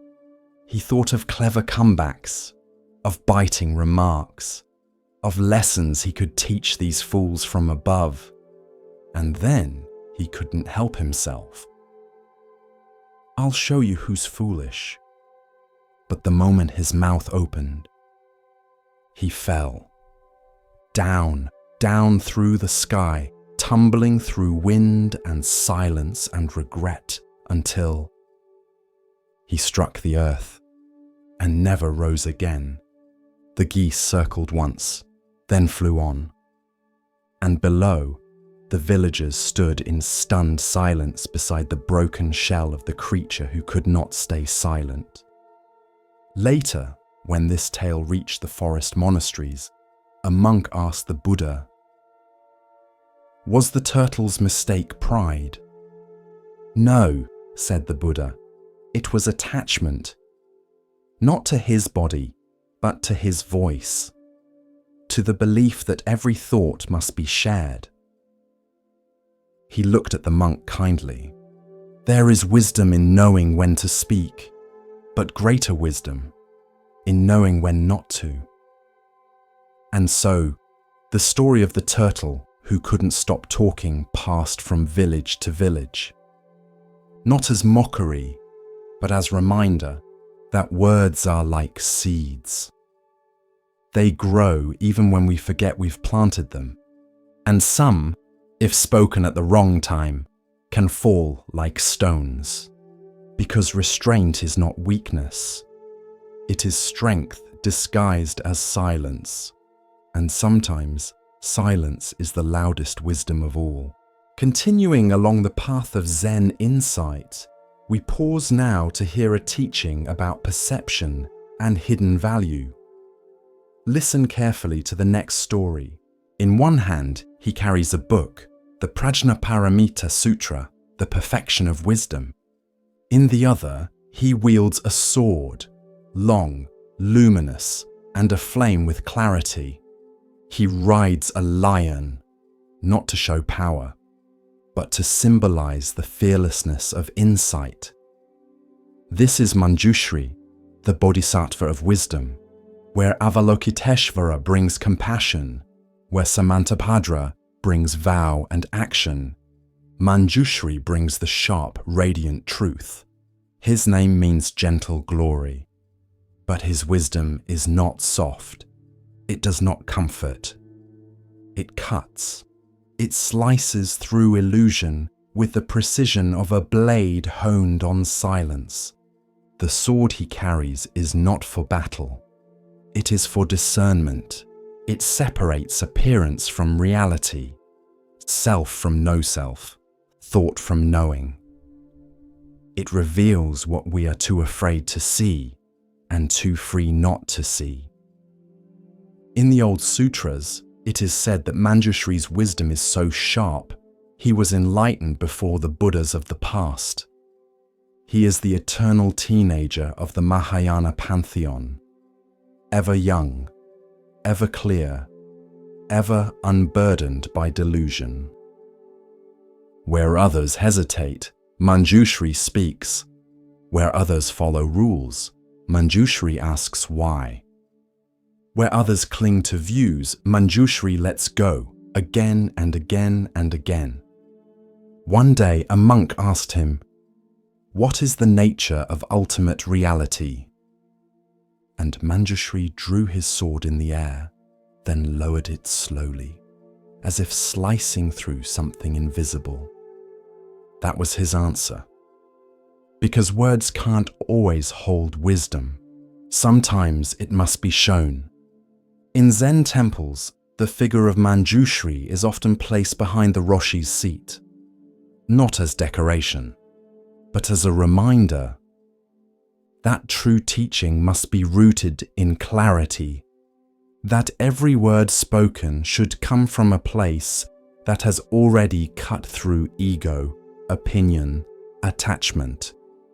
The teacher, like Manjushri, must see clearly before they speak. There is a famous koan. A young monk full of doctrine said to the master, "I've memorized the Heart Sutra. I understand emptiness. There is no eye, no ear, no mind, no path, no attainment." The master pointed to a bowl of rice and said, "Then eat, because understanding is not the point. Living is." This is what Manjushri teaches, wisdom that is not locked in scriptures, but embodied, applied, lived. The sword is not aggressive, it is necessary to wake us, to free us, to carve away the clinging and the confusion until only truth remains, not an idea, but a mirror with no dust. There's a story told in the mountains. A disciple sat meditating, trying to silence his thoughts. He came to Manjushri in prayer and asked, "Please cut away my illusions." That night, in a dream, Manjushri appeared.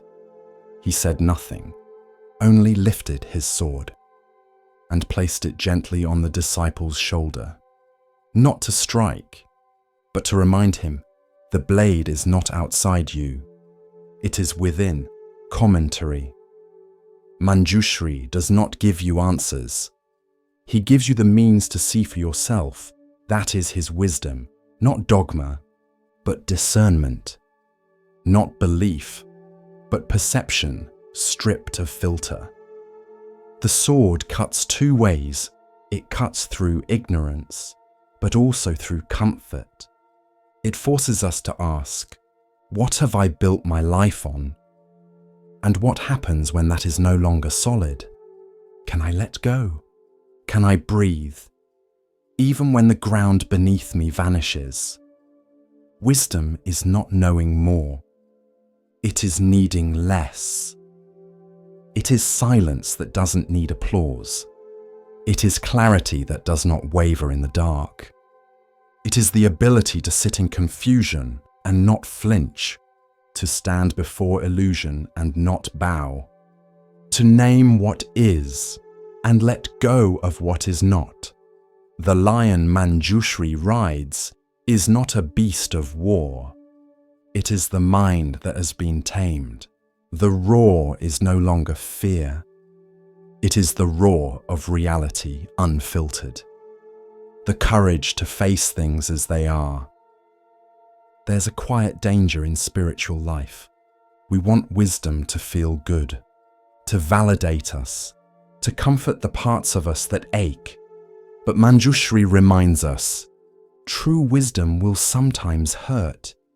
It will dismantle the story we've told ourselves. It will whisper, "You are not who you think you are." And if we listen, the story ends and life begins. In your own practice, the sword appears in many forms. The question you can't answer. The moment you realize you've been wrong. The teacher who looks you in the eye and says nothing because anything they say would only get in the way. That is the sword, cutting gently, so you can see clearly. You don't have to fear it. You have to wield it. In kindness, in honesty, in the decision to no longer live half asleep. When you chant, chant with the sword. When you bow, bow with the sword. When you love, love with the sword. Not to harm, but to see clearly what love is. Because love without wisdom is sentiment, and wisdom without love is cold. But together, they are Manjushri and Avalokiteshvara, and the path itself. A fisherman rose each morning before dawn. He lived at the edge of a still bay, where mist rolled in like a soft breath and the world moved slowly. Each day, he cast his net into the water. Not with force, not with haste, just one gentle sweep into the unknown. Sometimes the catch was good. Other times, the net came up nearly empty. But he never cursed the sea. He simply folded the net, sat quietly by the shore, and waited for light. One morning, as he gathered the net, he noticed something strange. Tangled in the threads was not a fish, but a stone. Smooth, dark, heavy. He tried to shake it loose, but it wouldn't budge. So he tugged, pulled, cut a thread. But the more he worked, the more tangled the net became. What once was open and fluid now clung to itself in knots. The sun rose, the tide shifted, and the fisherman sat with his hands full of threads and tension. A monk walking nearby saw him and paused. She watched for a while, then sat beside him. They sat in silence. Then she asked, "Why are you still holding the stone?" The fisherman looked down, surprised. "I don't know," he said. "It was just there. I didn't ask for it, but now I can't let go." The monk nodded slowly, then said, "The mind is like your net, and thoughts are like what it catches. Some nourish us, some weigh us down. The skill is not in holding tighter, the skill is in knowing when to let go." The fisherman blinked. He looked at the stone again, noticed its weight, its stillness, and then, without force, he simply opened his hand. The stone dropped, and in the silence that followed, the net softened. This is the teaching. The mind is always casting, always sweeping the depths of the world. And each moment, it brings something up. A memory, a judgment, a craving, a fear, a plan, a worry. You didn't ask for it, but it's there. And what you do next is the practice. In meditation, you begin to notice the stones. You sit quietly and the mind casts its net. Up come thoughts, endless, streaming. Some small and harmless, some sticky and sharp, some heavy and loud, and the habit is to grab them, to pull them closer, to replay the argument, to solve the unsolvable, to panic over the future, to narrate the self. But the teaching is simple. Open your hand, let it drop, return to the breath, again and again. This is not avoidance. It is freedom. It is not denial. It is discernment. Because not every thought deserves your grip.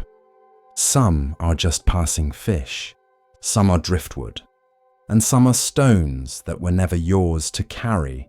The mind wants to collect, wants to store, wants to turn everything into me and mine. But the Dharma says, there is no need to fill your net with every thought. Let the sea give and take. Let the net remain open. Let stillness return. There is a Zen saying, let your thoughts come and go like clouds in the sky. Do not hold on to any of them. And another, you cannot stop the waves, but you can learn to surf. The fisherman became a student of this practice. He still rose early, still cast his net, but he no longer feared the weight of unwanted things. He had learned to pause, to breathe, to release. One day, another fisherman asked him, "Why do you never struggle anymore?" And he replied, "Because I stopped thinking the stone had to be mine." Commentary. The mind is a marvel, but also a trickster. It offers thoughts like a street vendor offering wares. Here, it says, worry about this. Remember this insult. Fear this loss. Fix this person. Solve this world. You don't need to buy everything it sells. You can say, "Not today," and return to the silence underneath. This parable teaches non-attachment to thought, not by suppression, but by seeing clearly, this is just a stone. It came up in my net, and now I let it go. Sometimes you'll catch a golden truth, a loving memory, a calm realization. Hold it gently and let it go too, because even beauty becomes burden when clutched too long. In the end, all thoughts pass, like tides, like clouds, like weather across the sky of mind. You are not the net. You are not the catch. You are the sea and the stillness beneath. In the heart of the city of Vaishali, not far from the clamour of markets and the perfume of jasmine, there lived a man unlike any other. He was wealthy, yes. His robes dyed in saffron and silk. His estate wide as a lake. He was respected, known to governors and scholars alike. He was a householder, a father, a merchant. But more than that, he was awake. His name was Vimalakirti. Unlike the monks, he did not wear simple robes. Unlike the ascetics, he did not live in the forest. He lived in the world, but not of it. He walked through noise with the silent mind. He moved through illusion without being caught.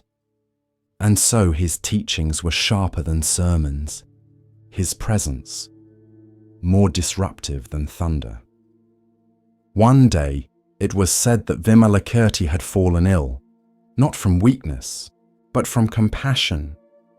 He had taken on the sickness of the world so others might awaken. Word reached the Buddha and his disciples, so the Buddha asked, "Who will go and visit the ailing Vimalakirti?" One by one, the great disciples declined. Shariputra, Maudgalyayana, Ananda. Each said, "Master, I cannot. I have debated Vimalakirti before, and I was humbled." Because this layman, this non-monk, non-official, had a clarity that even the great arhats could not match. His words undid your logic. His questions pierced through pride. He was kind, but unshakably sharp. At last the Buddha turned to Manjushri, the bodhisattva of wisdom, and Manjushri, without hesitation, said, "I will go." So Manjushri entered the city, accompanied by heavenly beings, monks, and devas. He found Vimalakirti reclining on a simple bed beneath a flowering tree. His eyes were calm, his illness invisible, his presence unmistakable. Manjushri bowed. "Venerable one," he said, "how should a bodhisattva view the world?" A simple question. And Vimalakirti answered not with poetry, but with paradox. A bodhisattva views the world as a magician views an illusion, as a dream, as a mirage, as a bubble on water. Manjushri asked again, "What is the root of this illness?" Vimalakirti replied, "The root of my sickness is the sickness of all beings. When they are healed, I will be healed too." And then he began to teach, not with lectures, but with reversals. He said a bodhisattva must live in the world without being trapped by it, must speak without attachment to words, must enter duality in order to transcend it. His home became a Dharma hall, his bed a throne of emptiness. Then came the final deepest question. Manjushri asked, "What is the ultimate teaching of non-duality?" One by one, the assembled bodhisattvas gave answers, each profound, each poetic. They spoke of emptiness, of no birth and no death, of neither here nor there, of neither self nor other. Each spoke in turn, until all had spoken. Then they turned to Vimalakirti and asked, "What is your answer?" Vimalakirti looked at them, smiled, and said, "Nothing." He remained completely silent. No gesture, no word, just presence. And in that moment, the hall fell still. Even the wind paused at the edge of the window. And the bodhisattvas understood, because that, his silence, was the answer. Beyond yes and no, beyond concepts, beyond even the word beyond. Only direct knowing, unspoken and complete. Commentary. The Vimalakirti Sutra is not just a scripture, it is a mirror, held up to the part of us that clings to roles, to robes, to rank, to rhetoric. It reminds us, wisdom is not a matter of appearance, and truth is not always spoken. Vimalakirti was not a monk, but he understood Dharma more deeply than most. He owned property, but was not owned by it. He lived among crowds, but dwelled in emptiness. He used language, but was not trapped by it. And when the time came to speak of non-duality, he let silence do the speaking. Sometimes, silence is escape. But sometimes, it is clarity. not a refusal, but a revelation. A silence so full, it says everything. There's a Zen saying, when the mouth is closed, the Dharma speaks most clearly. This is what Vimalakirti embodied, the wordless transmission, the truth beyond fingers pointing to moons. In our world, we often rush to speak, to fill the space, to define, to prove. But Vimalakirti teaches, when we stop grasping, when we stop arranging words like armor, what remains is presence. The silence was not empty, it was alive. It was not passive, it was the roar of no self. It dismantled even the idea of someone giving an answer, and left only this. You don't have to be a monk to wake up. You don't have to renounce your life. You have to see through it, and then live with depth, with clarity, with compassion, from within the illusion, while no longer fooled by it. Vimalakirti's room is still here. Every moment you stop trying to win the argument. Every time you stop needing to prove you're wise. Every time you rest in the space before thought. You are sitting beside him, and you are silent too.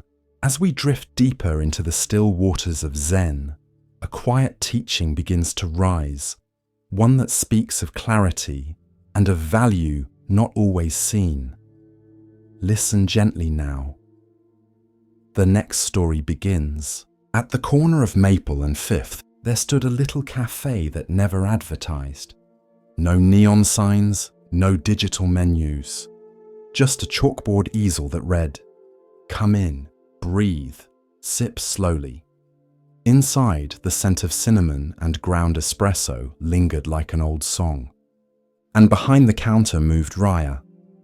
She didn't move quickly, not because she was lazy, but because every motion mattered. Scoop, steam, pour, wipe. A rhythm of care, repeated hundreds of times a day. Customers noticed.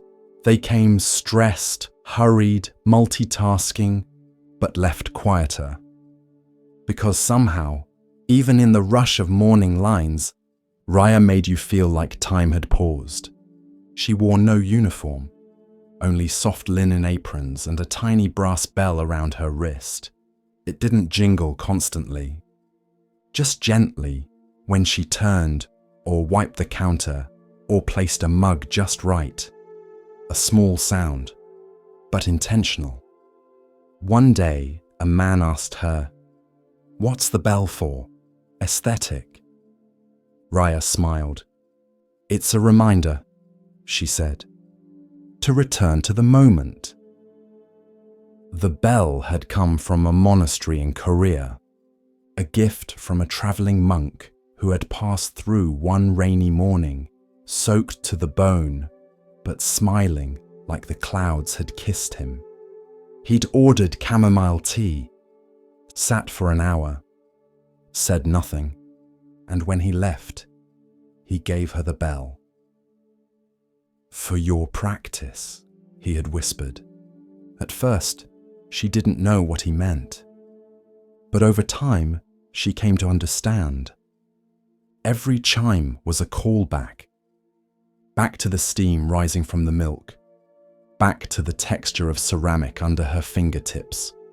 Back to the presence of the person in front of her. One regular, a nurse named Ellie, used to joke, "You're the only person who can make caffeine feel calming." Raya just laughed, but she knew why. It wasn't the coffee, it was the attention. The Buddha once said, "When walking, just walk. When sitting, just sit. Above all, don't wobble." Raya lived that. In a world addicted to wobbling. One afternoon, a man burst in, frantic. His phone had died. He was late for a pitch, He spilled his order twice in his rush. But Raya didn't scold. She simply placed the cup on the counter slowly. Her bell chimed. He paused, looked up. And in that pause, he breathed. It lasted only a second, but it was enough. Presence doesn't need hours. It needs moments, noticed fully. Years passed. The cafe stayed small, never franchised, never changed hands, but its walls soaked in thousands of quiet returns. One morning, Raya didn't show up. A handwritten sign appeared. Back in 3 days, practicing stillness. Customers waited, and when she returned, they smiled. Because somehow, her absence had reminded them. Even a barista needs to refill the cup.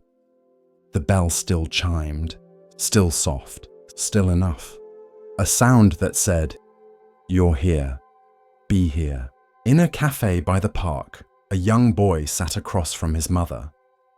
The table was small, just enough for 2 mugs, 1 half-drunk hot chocolate, and a croissant with a single bite missing. The boy had soft curls, curious eyes, shoes that lit up when he kicked his feet beneath the table. He watched his mother, hoping for her eyes. But she was scrolling, thumb steady, neck bent, face bathed in blue light. She nodded every now and then, murmured a but her gaze stayed tethered to the glowing screen. This is not a story about blame. It's a story about forgetting, about the quiet erosion of presence, and the way a moment, once missed, does not return. The boy reached into his pocket and pulled out a rock. Not a fancy one, just smooth, grey, shaped like a teardrop. He set it gently on the table, waited. She scrolled. He tapped it with a finger, rolled it in a little circle, whispered something to it. She didn't look up. The server passed by and smiled at the boy.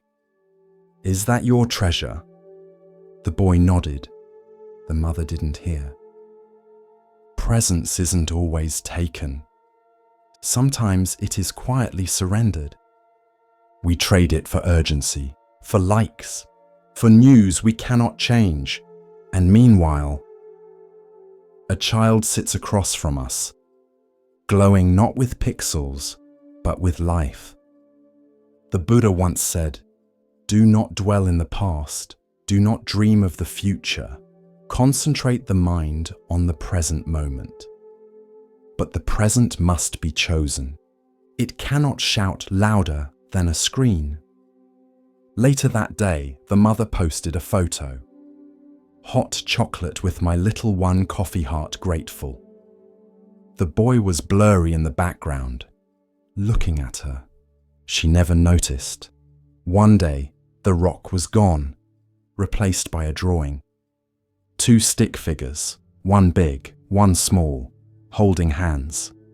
The sky above them filled with birds that looked like wide letter V's. He slid it across the table. She liked it, said, "Cute," snapped a photo, shared it instantly. Didn't ask what the birds were. Didn't ask if the smaller figure was sad. But the boy said nothing. Children know how to speak through absence. Presence is not just being near.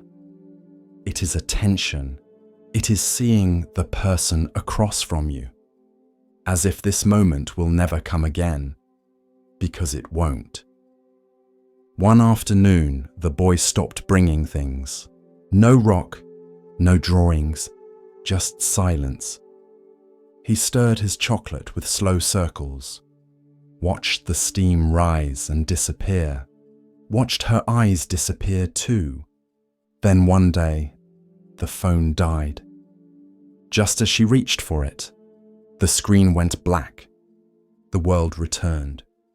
She blinked, looked around, looked at him. He stared back, wide-eyed. Hope and doubt mixed in his quiet. She reached across the table, took his hand. For the first time in a long time, he didn't pull away. They sat like that for 5 minutes, not speaking, just holding the now. When the server came to clear the table, the boy whispered, "She's back." The server smiled. "Yes, I see. Presence does not demand perfection, only noticing, only returning, again and again, like breath." Years later, when the boy was older, he would keep the old rock in a box. It would feel heavier than he remembered, not because of weight, but because of what it once tried to carry. Presence is fragile, but it is also forgiving. One moment missed does not cancel the next. The child is still waiting, not in punishment, but in invitation. And the phone. It remained in her bag the next time they came, not because she hated it, but because she finally saw the better screen, the one with his eyes. The Buddha sat beneath a sal tree where the light filtered through in flickering gold. The breeze played gently with the hem of his robe, and the scent of early jasmine lingered in the air. Around him, the monks gathered like ripples around a pebble dropped in a still pond. Quiet, present, steady. They bowed one by one and took their seats on the grass, robes the colour of ochre and clay. The forest around them hummed with life, birds calling from high branches, the distant crack of bamboo, and the low murmur of wind moving through tall grass. The Buddha's eyes remained half lowered, still and soft. Then from the circle, a young monk rose. He was thin, his frame taut with discipline, but his brow was furrowed, his lips pressed with quiet unrest.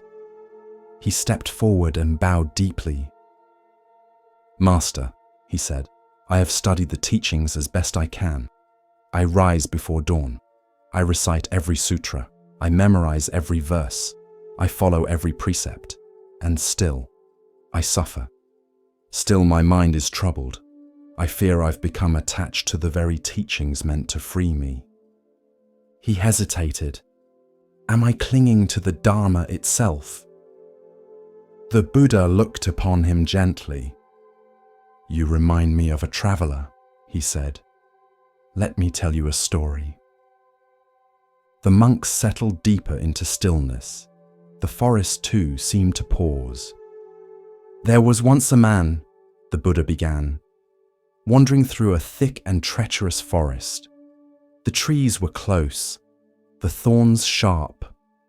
On all sides he was hemmed in by danger, wild beasts, hunger, cries in the distance that made his skin crawl.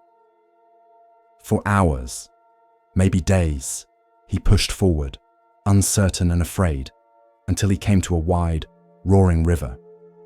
On the other side, he could see sunlight falling on an open path. He saw smoke curling from a distant hut.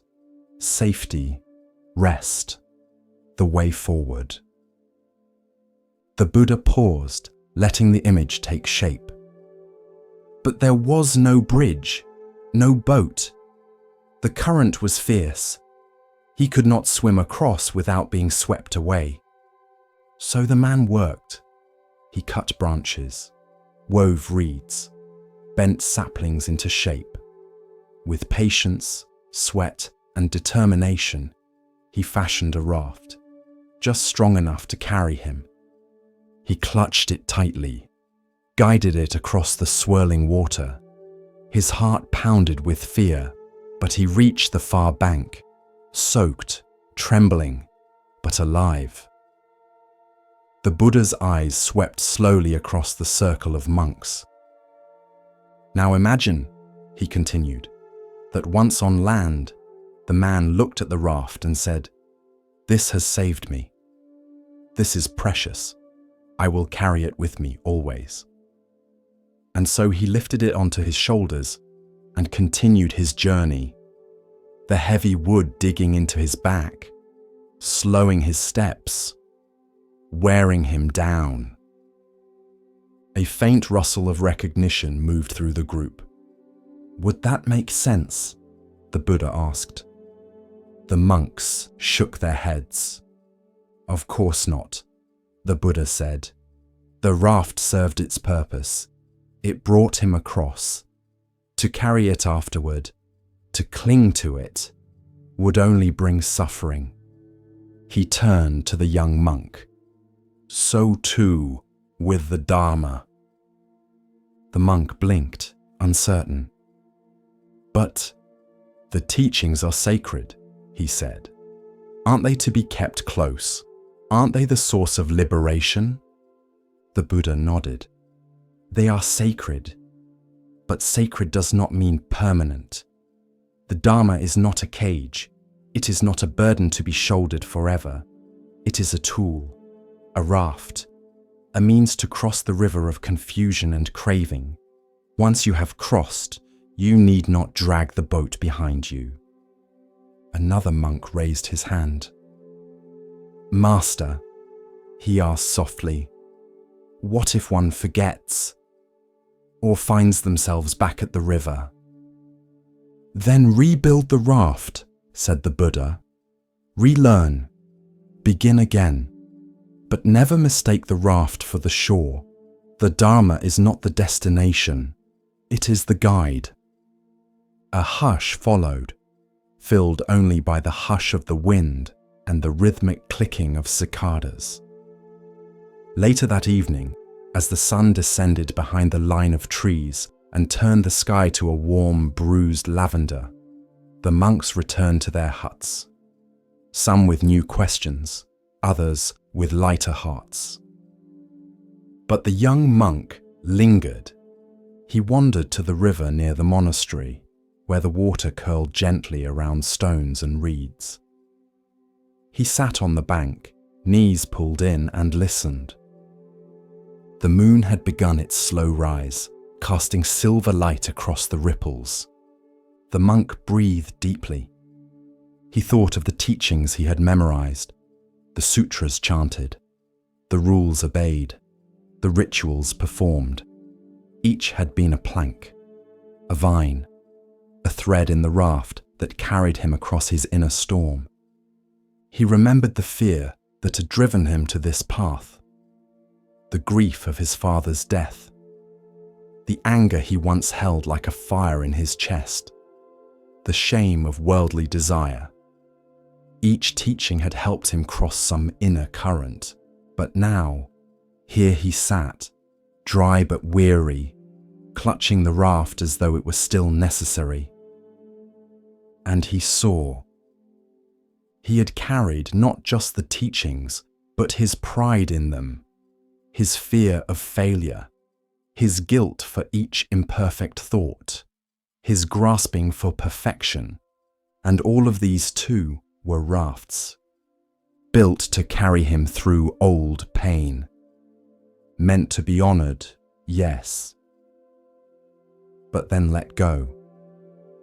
He closed his eyes. The breeze shifted. The night deepened.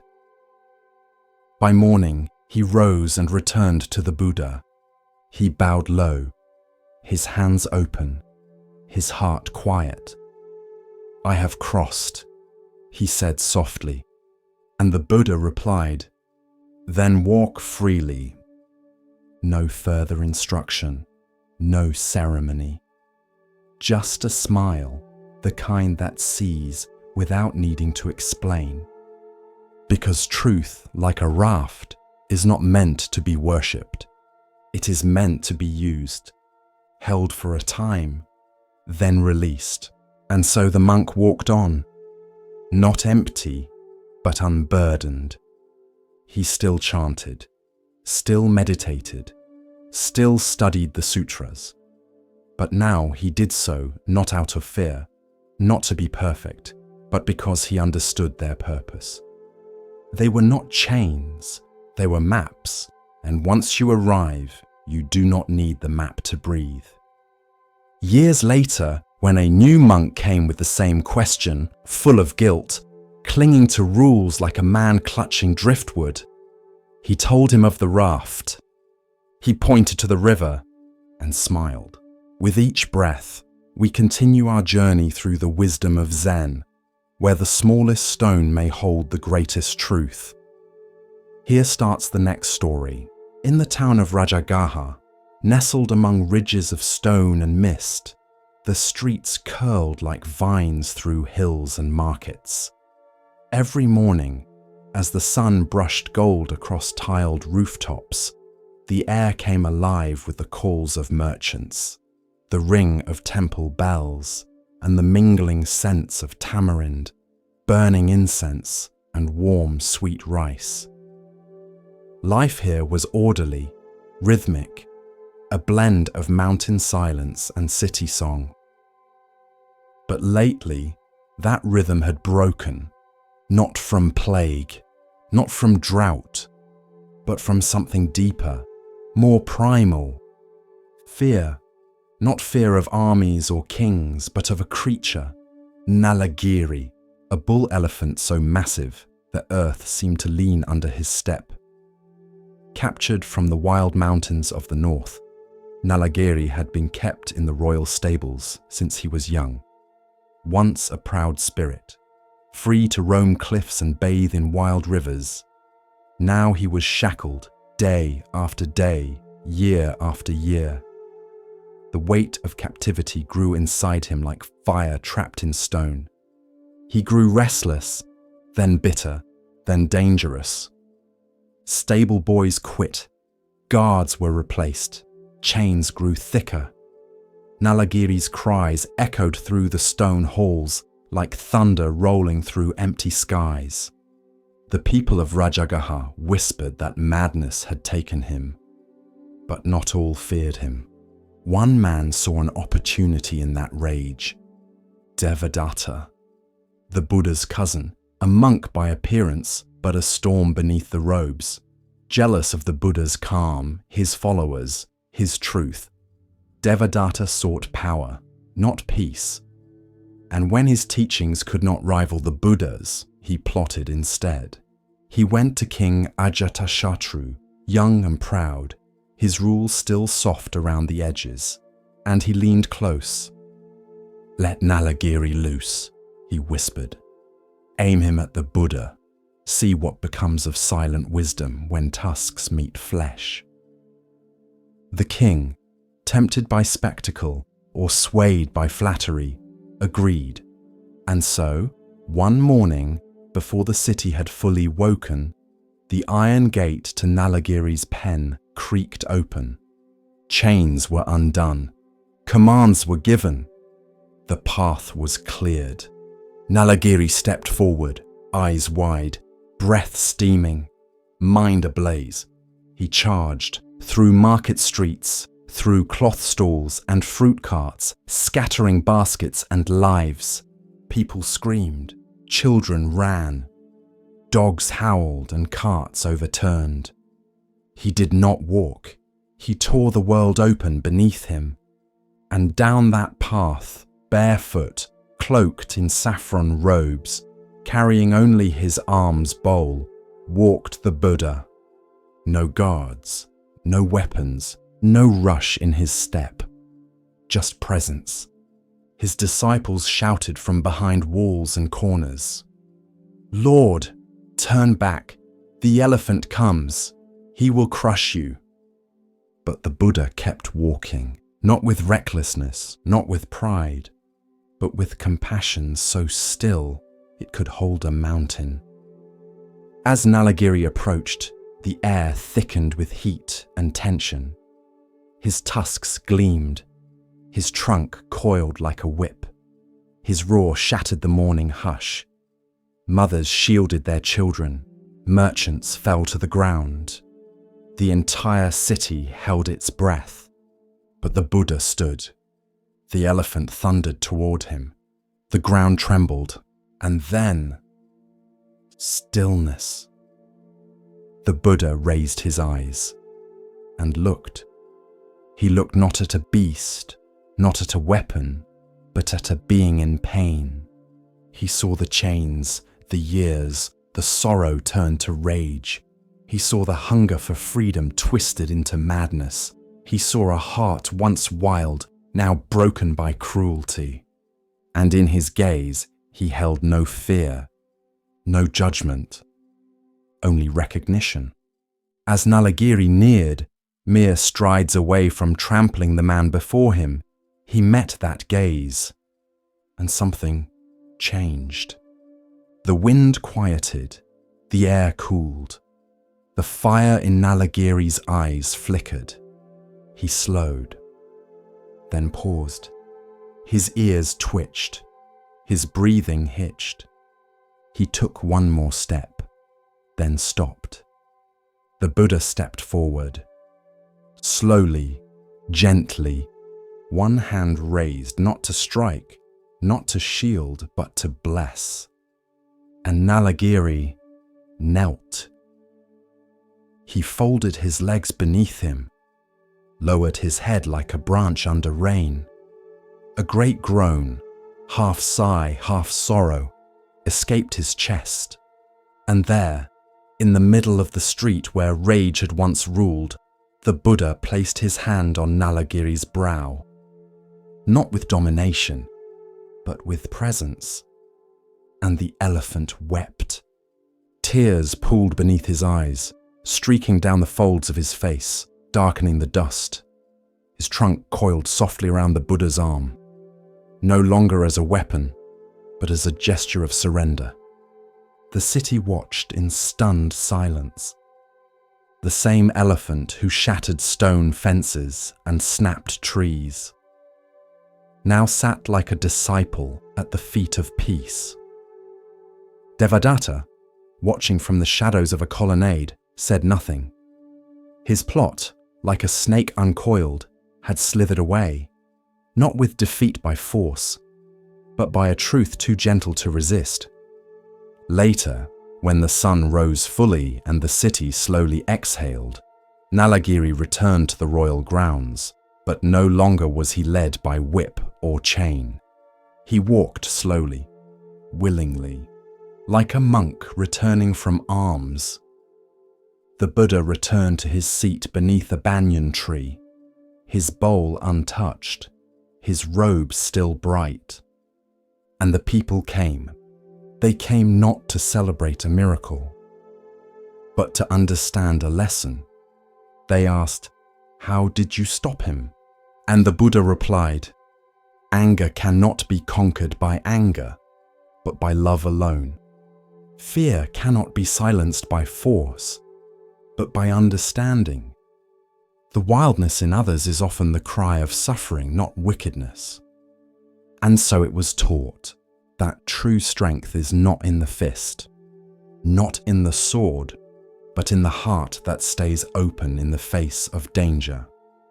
The tale of Nalagiri passed from lips to scrolls, from scrolls to temples, from temples to time itself. Children would ask their mothers, "Is it true that the Buddha tamed the elephant?" And they would answer, "Yes, my child, but not with magic, with seeing. Seeing the pain in others, seeing the fear beneath fury, seeing the being behind the mask, and meeting it with love." Nalagiri lived out his days not as a beast of burden, but as a gentle giant, offering rides to children, watering temple gardens with his trunk, and standing calmly when the monks recited sutras beneath the trees. It is said that when he died, the earth grieved gently, and his spirit rose unchained. Some believe Nalagiri was reborn in a heavenly realm. Others say he was reborn among the disciples. But all agree on this, that in the still gaze of one awakened man, an ocean of rage was calmed. Not by war, but by peace itself. She never meant harm. She only passed on what she heard.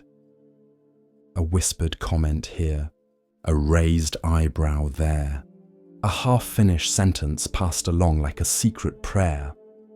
Her name was Sister Nima, young, lively, kind mostly, but her words moved quickly and quietly unraveled the thread of trust inside the temple. At first, it was small. She meditates longer when people are watching. They say the head cook isn't really vegetarian. I heard the abbot used to be married. No malice, just conversation, just sharing. But soon, monks began to turn away from each other in the corridor. Silent meals grew tenser. Chanting lost its rhythm. Smiles stiffened at the edges. No one named the cause, but it lingered, like smoke with no fire. One afternoon, the abbot asked Sister Nima to join him in the garden. The plum trees were beginning to blossom, delicate petals stirring in the breeze. He held a small bag in his hand. "Walk with me," he said gently.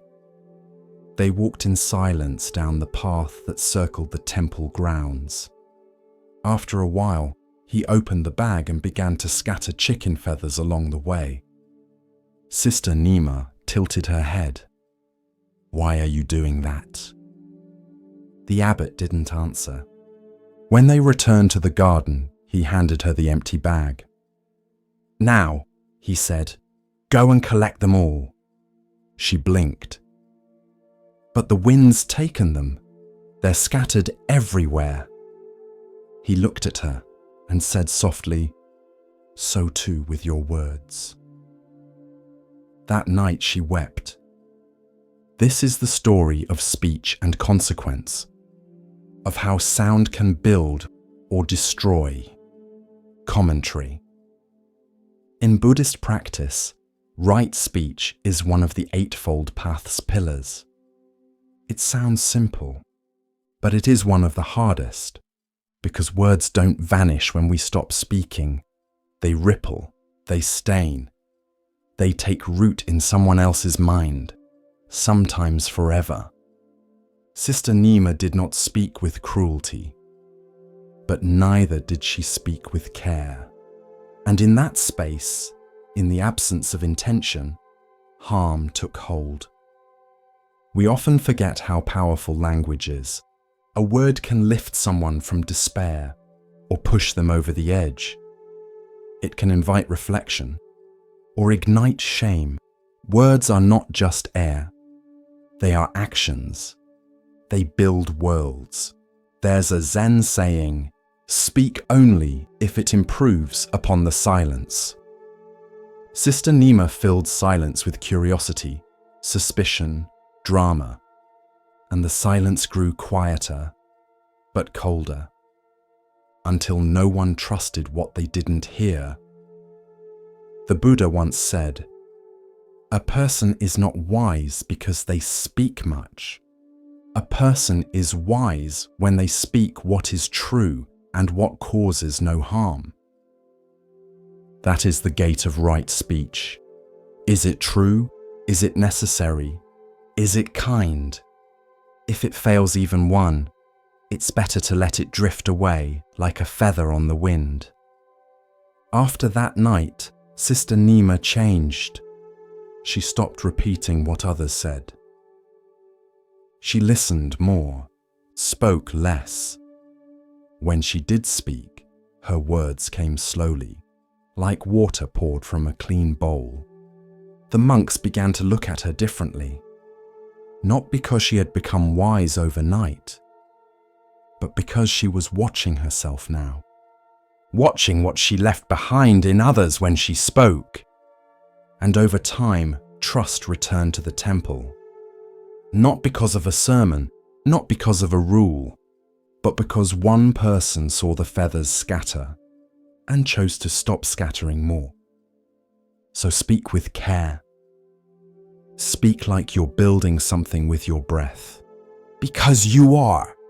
Every sentence is a seed, and whether it blooms or bruises is up to you. In a small temple nestled between pine trees and fog, there burned a single candle. It was placed each morning in the center of the meditation hall. No glass shield, no tall holder, just a quiet flame in a shallow dish. It flickered gently as monks came and went.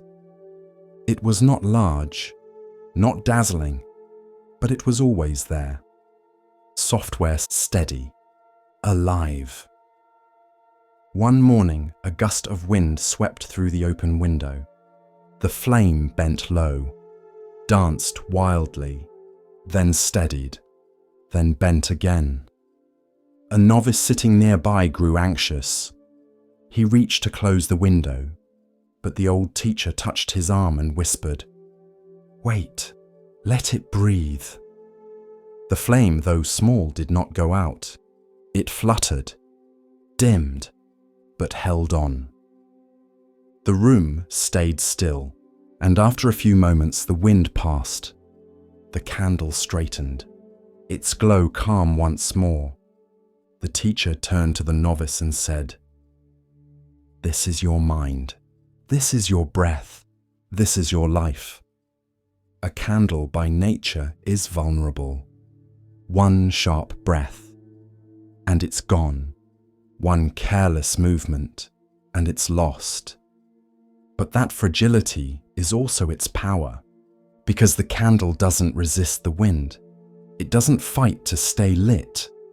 It simply responds, bows, sways, returns. In Buddhism, the flame is often used as a metaphor for consciousness, flickering, ever-changing, not a solid thing, but a process, a dance between wick, wax, and air. Your thoughts are like the flame, your body, the wick, your breath, the air that sustains it, and the wind. That's life. The candle cannot control the wind, but it learns to dance with it. And that is the teaching. The novice asked, "But what if the flame goes out?" The teacher smiled. "Then we light it again, and again, and again. This is the practice. You will lose your calm. You will be shaken. Your light will dim, but the wick is still there. The wax remains. You are never without the capacity to be rekindled. There is a Tibetan saying, 'Better to light a single candle than to curse the darkness.' But even deeper is this. Learn to trust the candle even when the wind rises." In the days that followed, the novice watched the flame more closely. He began to notice how it moved, how it bent without fear, how it never clung to its shape from a moment before. And one morning, during Zazen, as a storm passed outside, he did not flinch. He simply watched the flame bend and return. And in that moment, something in him softened too. This is what meditation teaches, not how to still the wind, but how to let the flame bend without going out, how to meet life's changes with grace, how to stop fearing your own flicker. Grief is a wind, so is joy, so is anger, so is love. You cannot block the breeze without also losing the air you need to burn. You must stay open, even when it stings. Especially then, commentary. The candle and the wind is not a story about fragility alone. It's about resilience without resistance. It's about remaining warm, soft, and lit, even when the conditions shift. Even when nothing stays steady but your own willingness to begin again. We often think strength looks like staying the same. But sometimes strength is in swaying, in letting go, in trusting that the flame inside you is not so easily put out. You do not need to burn like a bonfire. You only need to glow enough to see your next step, to offer light to the person beside you, to remind the darkness, I am still here. The teacher once said, a candle gives all it has, and still the world is warmed by its passing. So be the candle. Even if your light flickers, even if no one sees, even if the wind blows harder tomorrow, burn anyway, not for show, but because this is who you are. The path of Zen unfolds like morning mist, soft and patient. In this next tale, we are invited to see, beyond appearance, into essence. Listen carefully to the next story. They worked for 7 days without rest, 4 monks, bent over low tables, hands steady, breath slow. Grain by grain, they placed colored sand onto a wide wooden platform, creating a mandala of breathtaking beauty. Circles inside circles, lotus petals, Buddhas seated in calm symmetry, tiny bridges crossing into sacred realms. It was more than art. It was a world. And they built it, knowing it would not last. Villagers came to watch. Children gasped. Old men wept. Even travelers paused on their way to market, drawn in by the silence, the precision, the colors blooming under careful fingers. Each night, the monks covered the mandala with a cloth. Each morning, they returned to their posture, like time itself had been paused. Not one grain out of place, not one breath wasted. On the 8th day, the abbot arrived. He walked around the mandala in silence, once, twice. Then he bowed and said only 4 words, "It is time now." One of the monks picked up a long white feather. He reached toward the center of the mandala and drew a single line through it. The design fractured instantly. A second stroke, then a third. The patterns dissolved. The colors blurred. What had taken a week to build unraveled in minutes, like a dream returning to mist. Some gasped, others cried, but the monks only bowed, then gathered the sand in a simple clay bowl. They walked together to the river. With a small prayer, they tipped the bowl, and the sand returned to water, color to flow, form to formlessness. Gone. This is the story of letting go, of beauty not owned, of effort not clung to, of creation not possessed. Commentary. The sand mandala is one of the clearest teachings in Mahayana Buddhism, not because of how it looks, but because of what happens after. In the West, we celebrate permanence. We build to last. We frame art. We publish books. We try to leave a legacy. But in Buddhism, there is no permanence, only appearance, only change, only flow. The monks poured their hearts into the mandala, their care, their breath, their presence. They built it not despite its impermanence, but because of it. They knew it would vanish, and they still gave everything. That is love without grasping, effort without ego, joy without needing to possess. The act of destroying the mandala is not cruelty, it is compassion, a reminder. Everything we cling to will one day dissolve. Beauty, youth, achievement, even memory. We can either mourn this endlessly or bow to it. There is a phrase in the Diamond Sutra. All conditioned things are like a dream, a phantom, a bubble, a shadow, like dew or a flash of lightning. thus we shall view them. It doesn't mean nothing matters. It means everything matters more deeply when you know it's passing. You love your child's laughter more when you know they won't be 5 forever. You savor tea more when it's the last cup from the pot. You forgive faster when you realize tomorrow isn't promised. One woman who watched the mandala's destruction approached the abbot in tears. "All that work," she said, "and now it's gone." The abbot bowed. "That is why it was precious," he replied. "When we cling, we suffer. When we release, we flow." This doesn't mean becoming detached or cold. It means seeing clearly and trusting what passes. Trusting that even after the mandala is gone, the hands that built it are still steady. The breath that guided it is still with you.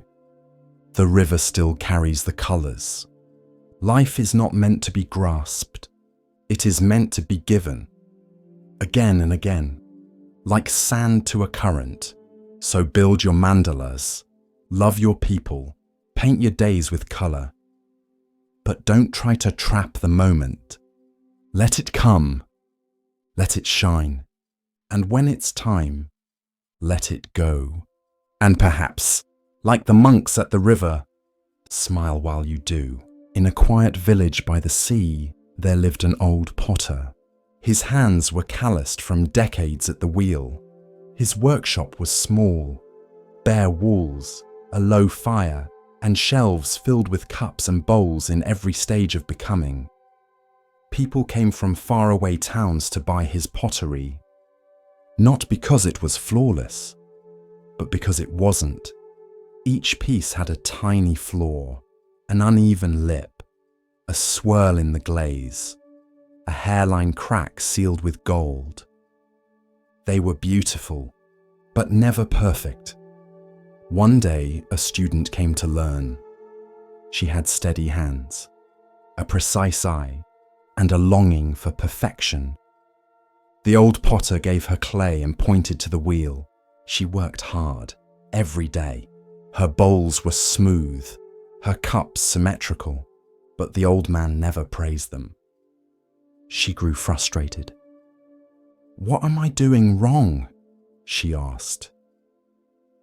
The potter picked up one of her perfect cups and held it to the light, then gently set it down. "Nothing," he said. "It's beautiful, but it does not speak." She blinked. "Speak?" He nodded. "True beauty, whispers of time, of change, of the hands that shaped it, of the cracks that taught it to hold." Then he handed her a chipped teacup, lined with a golden seam where the crack had been mended. "Look again," he said, and she did. The crack shimmered like morning light across water. It didn't ruin the cup. It revealed it. It gave it history. It made it whole in a different way. This is the heart of the teaching, wabi-sabi, the beauty of imperfection, the quiet wisdom of things that do not last, the grace of the incomplete. In Japanese tradition, broken pottery is not discarded. It is repaired with kintsugi, a lacquer mixed with gold or silver, not to hide the break, but to honor it, to say, this too is part of the story. Buddhism speaks of impermanence, anicca, as one of the 3 marks of existence. Everything that arises passes. Everything that is born changes. Everything we love will one day break.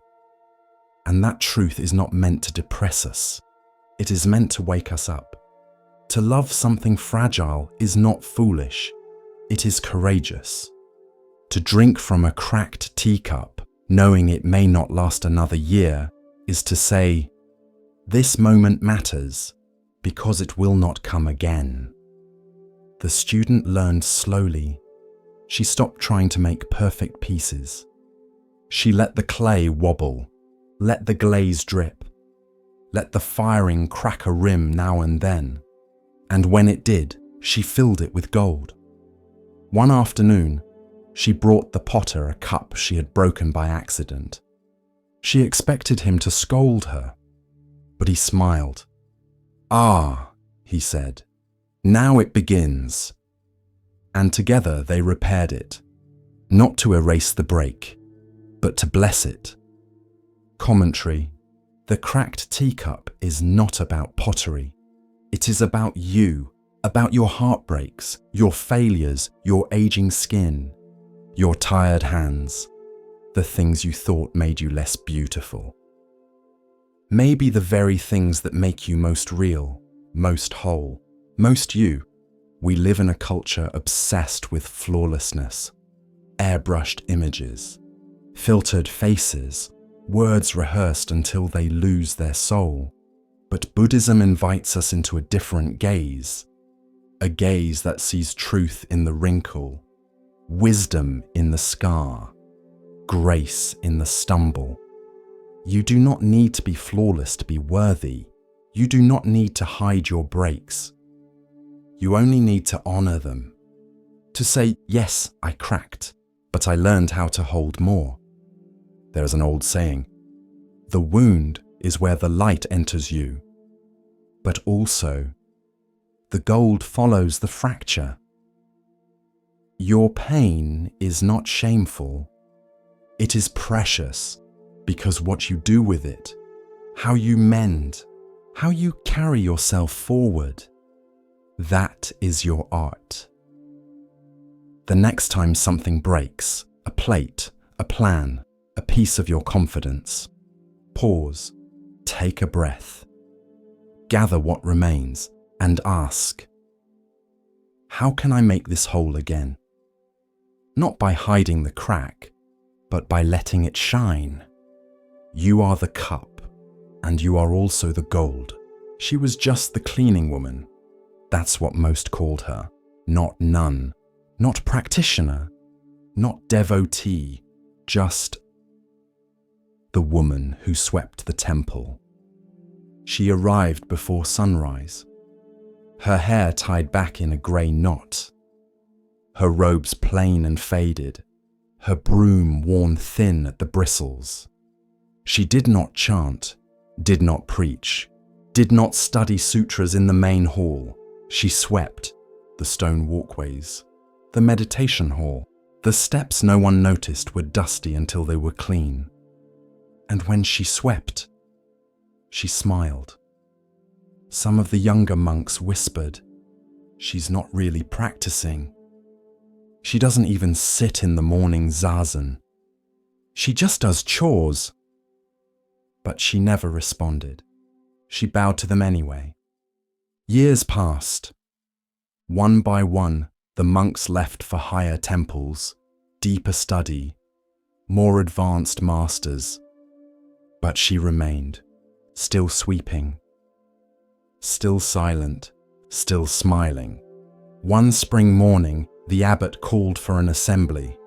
The monks gathered, some sitting in strict posture, others blinking away sleep. The abbot raised his voice gently. I have been observing this temple for many years, he said. And in all this time, only one among you has reached the heart of the Dharma. Heads turned. The scholars straightened their backs. The meditation leaders adjusted their robes. The younger monks held their breath. And then the abbot looked to her, the woman with the broom. She was in the corner, brushing dust from the edge of a wooden beam. She paused, looked up, and smiled. A silence fell over the room. Then whispers. But she never studied the Diamond Sutra. She never debates koans. She doesn't even recite the Heart Sutra. The abbot turned to them and said, she lives it. This is the story of embodied wisdom. the kind that doesn't speak loudly, but moves like breath through a humble act. Commentary. There is a great misunderstanding in spiritual life, that awakening comes only through texts, or teachers, or temples. But the Buddha taught in forests. He sat beneath trees. He pointed to rivers and mountains and empty bowls. He said, "The way is not in the sky, the way is in the heart." The woman who swept the temple did not need to talk about mindfulness. She was mindfulness. Every stroke of her broom was deliberate, every step a prayer, every breath a chant. She did not perform her devotion, she lived it. You can memorize every scripture and still miss the truth. You can quote the sutras and still live with bitterness. But you cannot sweep the floor with love for 30 years and not be changed. The Dharma is not performance.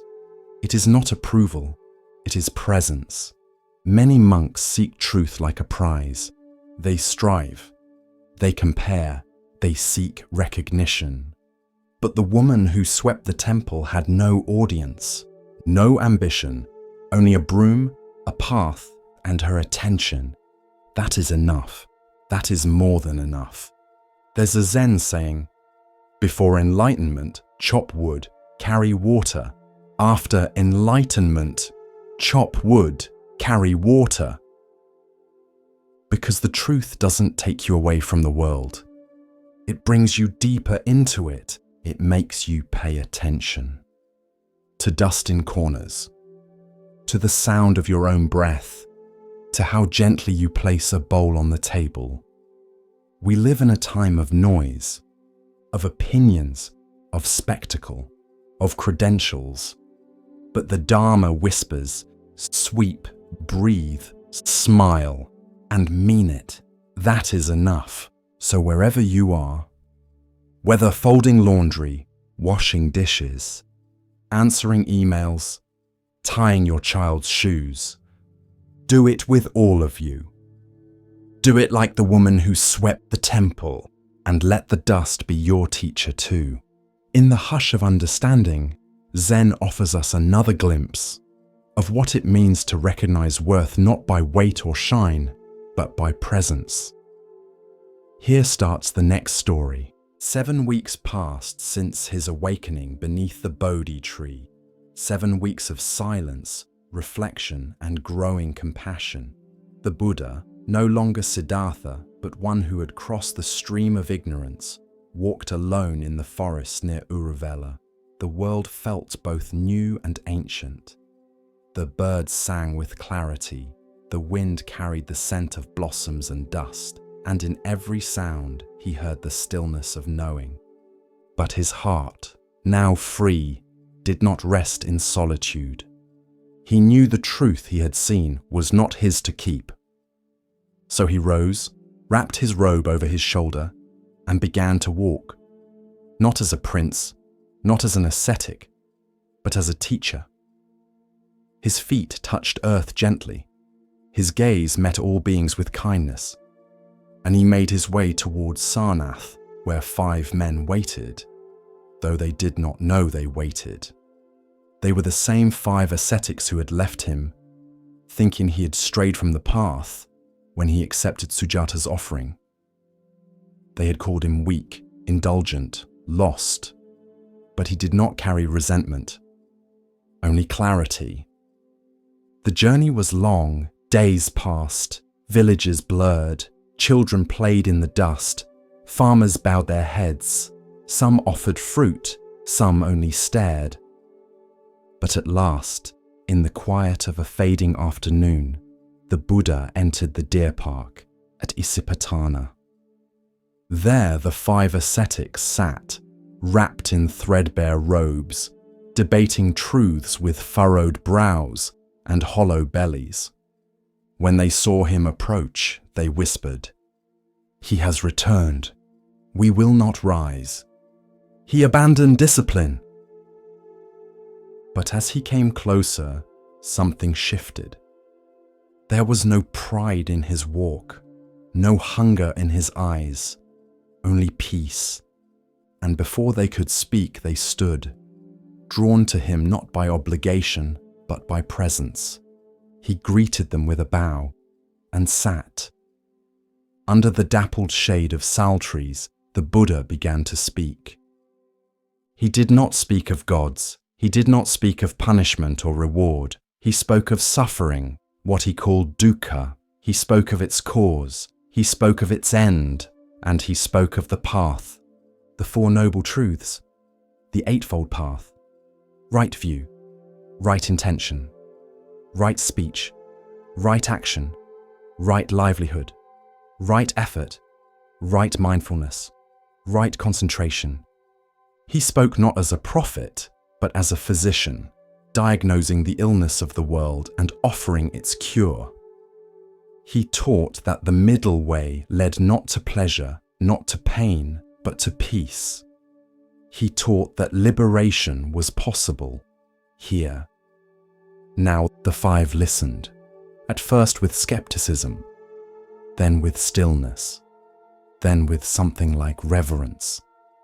And when he finished, he said, "This is the Dharma, deep, subtle, difficult to see, yet available to all who look."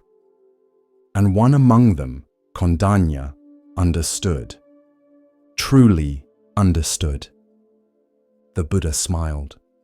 Kondanya has seen, Kondanya knows. And thus, the wheel of Dharma turned for the first time, not with thunder, not with trumpets, but with one man sitting beneath trees, speaking truth to five. That day, the Sangha, the community of practitioners, was born. The Buddha did not seek converts. He sought clarity. He offered a path, not to heaven, but to freedom. And the world, turning slowly, began to wake.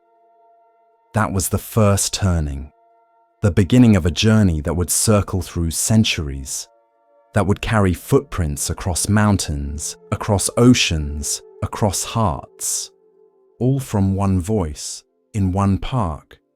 Among deer, leaves, and sky, a novice had a restless mind. He tried to sit, tried to breathe, tried to still the thoughts, but each time he closed his eyes, his mind swirled.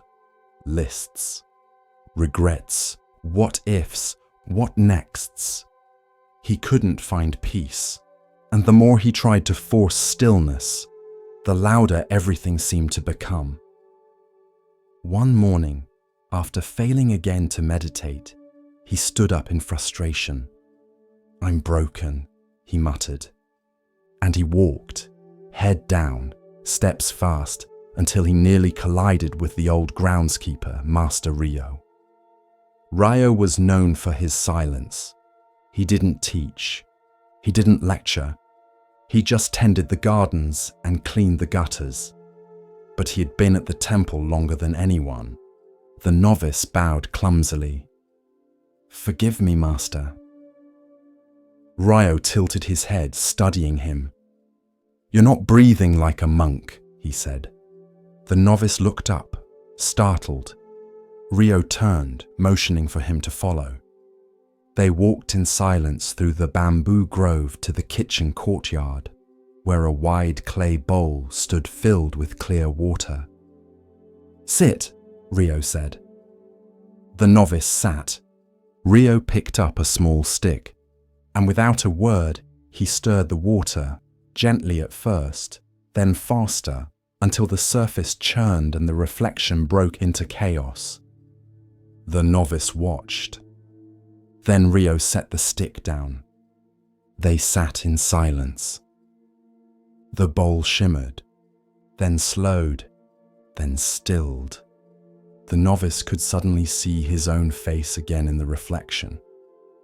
Rio looked at him and asked, "Did I make the water still?" The novice blinked. "Number it settled by itself."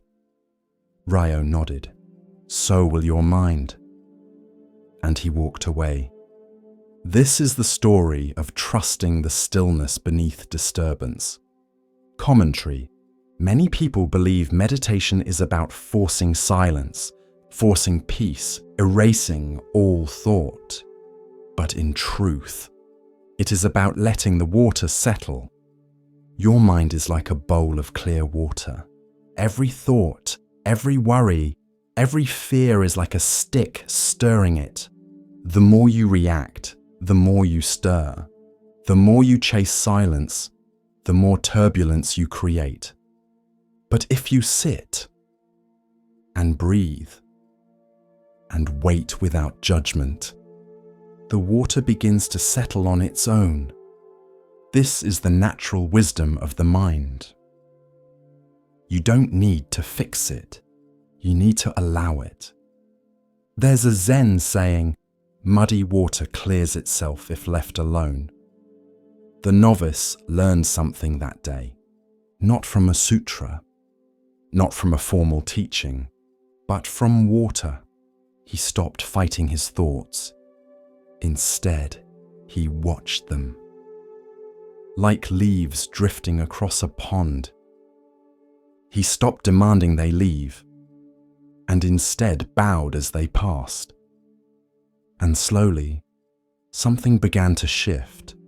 Not instantly, but gently, like the bowl that stopped churning the moment no hand stirred it. This is how peace comes. Not by control, not by perfection, but by patience, by the quiet knowing that nothing stirred stays stirred forever. If you are anxious, sit like the bowl. If you are overwhelmed, breathe like the wind that forgets itself. If you are angry, wait like the pond after rain. It will pass, all of it. And when it does, clarity returns. You'll see your reflection again. Not because you forced it, but because you didn't run.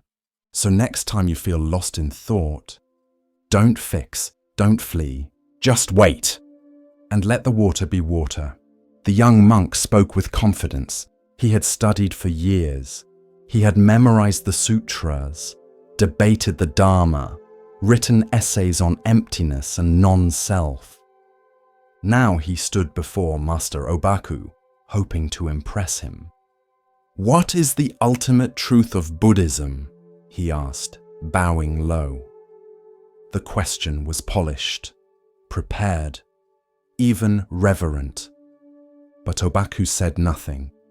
Instead, he stepped forward and shouted, loud, sudden, like thunder cracking a still lake. The monk stumbled backward, heart racing. His thoughts vanished. His pride scattered like startled birds. And for a moment, just one brief, breathless moment, his mind stopped. No questions, no answers, just space, raw and awake. That was the lesson. A shout. Not of anger, but of compassion. Not to belittle, but to break. To shatter the walls of thinking that separate seeker from truth.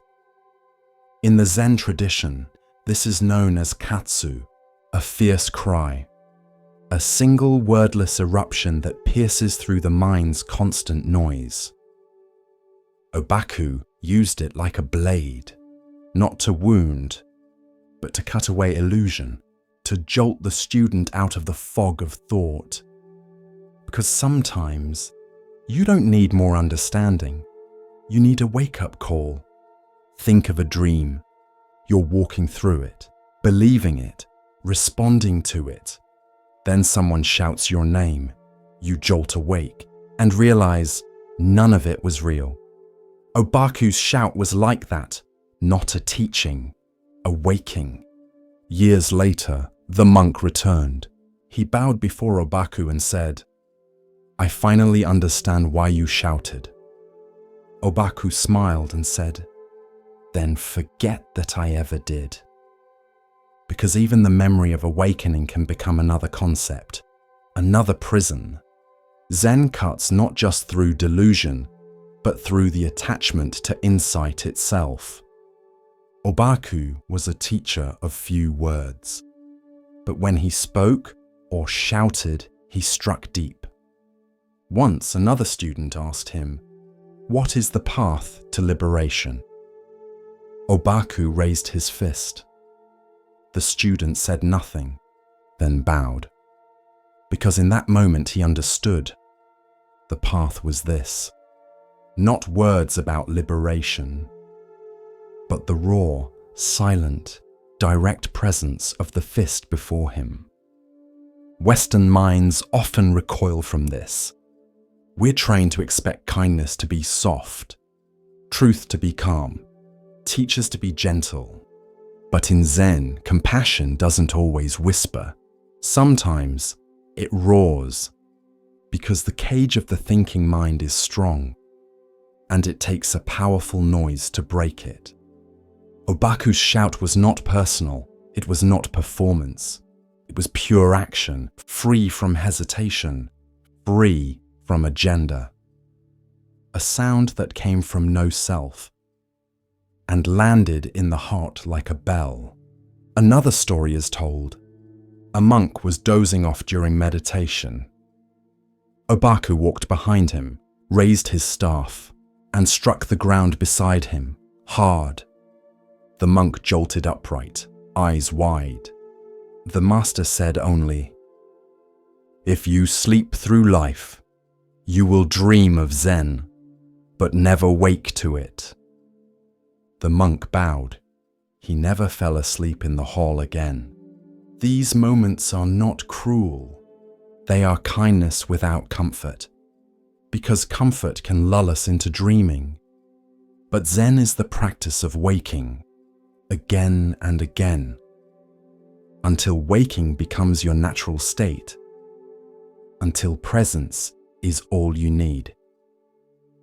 Imagine someone drowning in shallow water.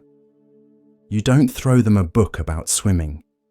You pull them up, sometimes roughly, but always with love. That is Obaku's shout, a hand reaching through illusion, grabbing you by the robe and saying, "Wake up." Commentary. Not all teachings arrive gently.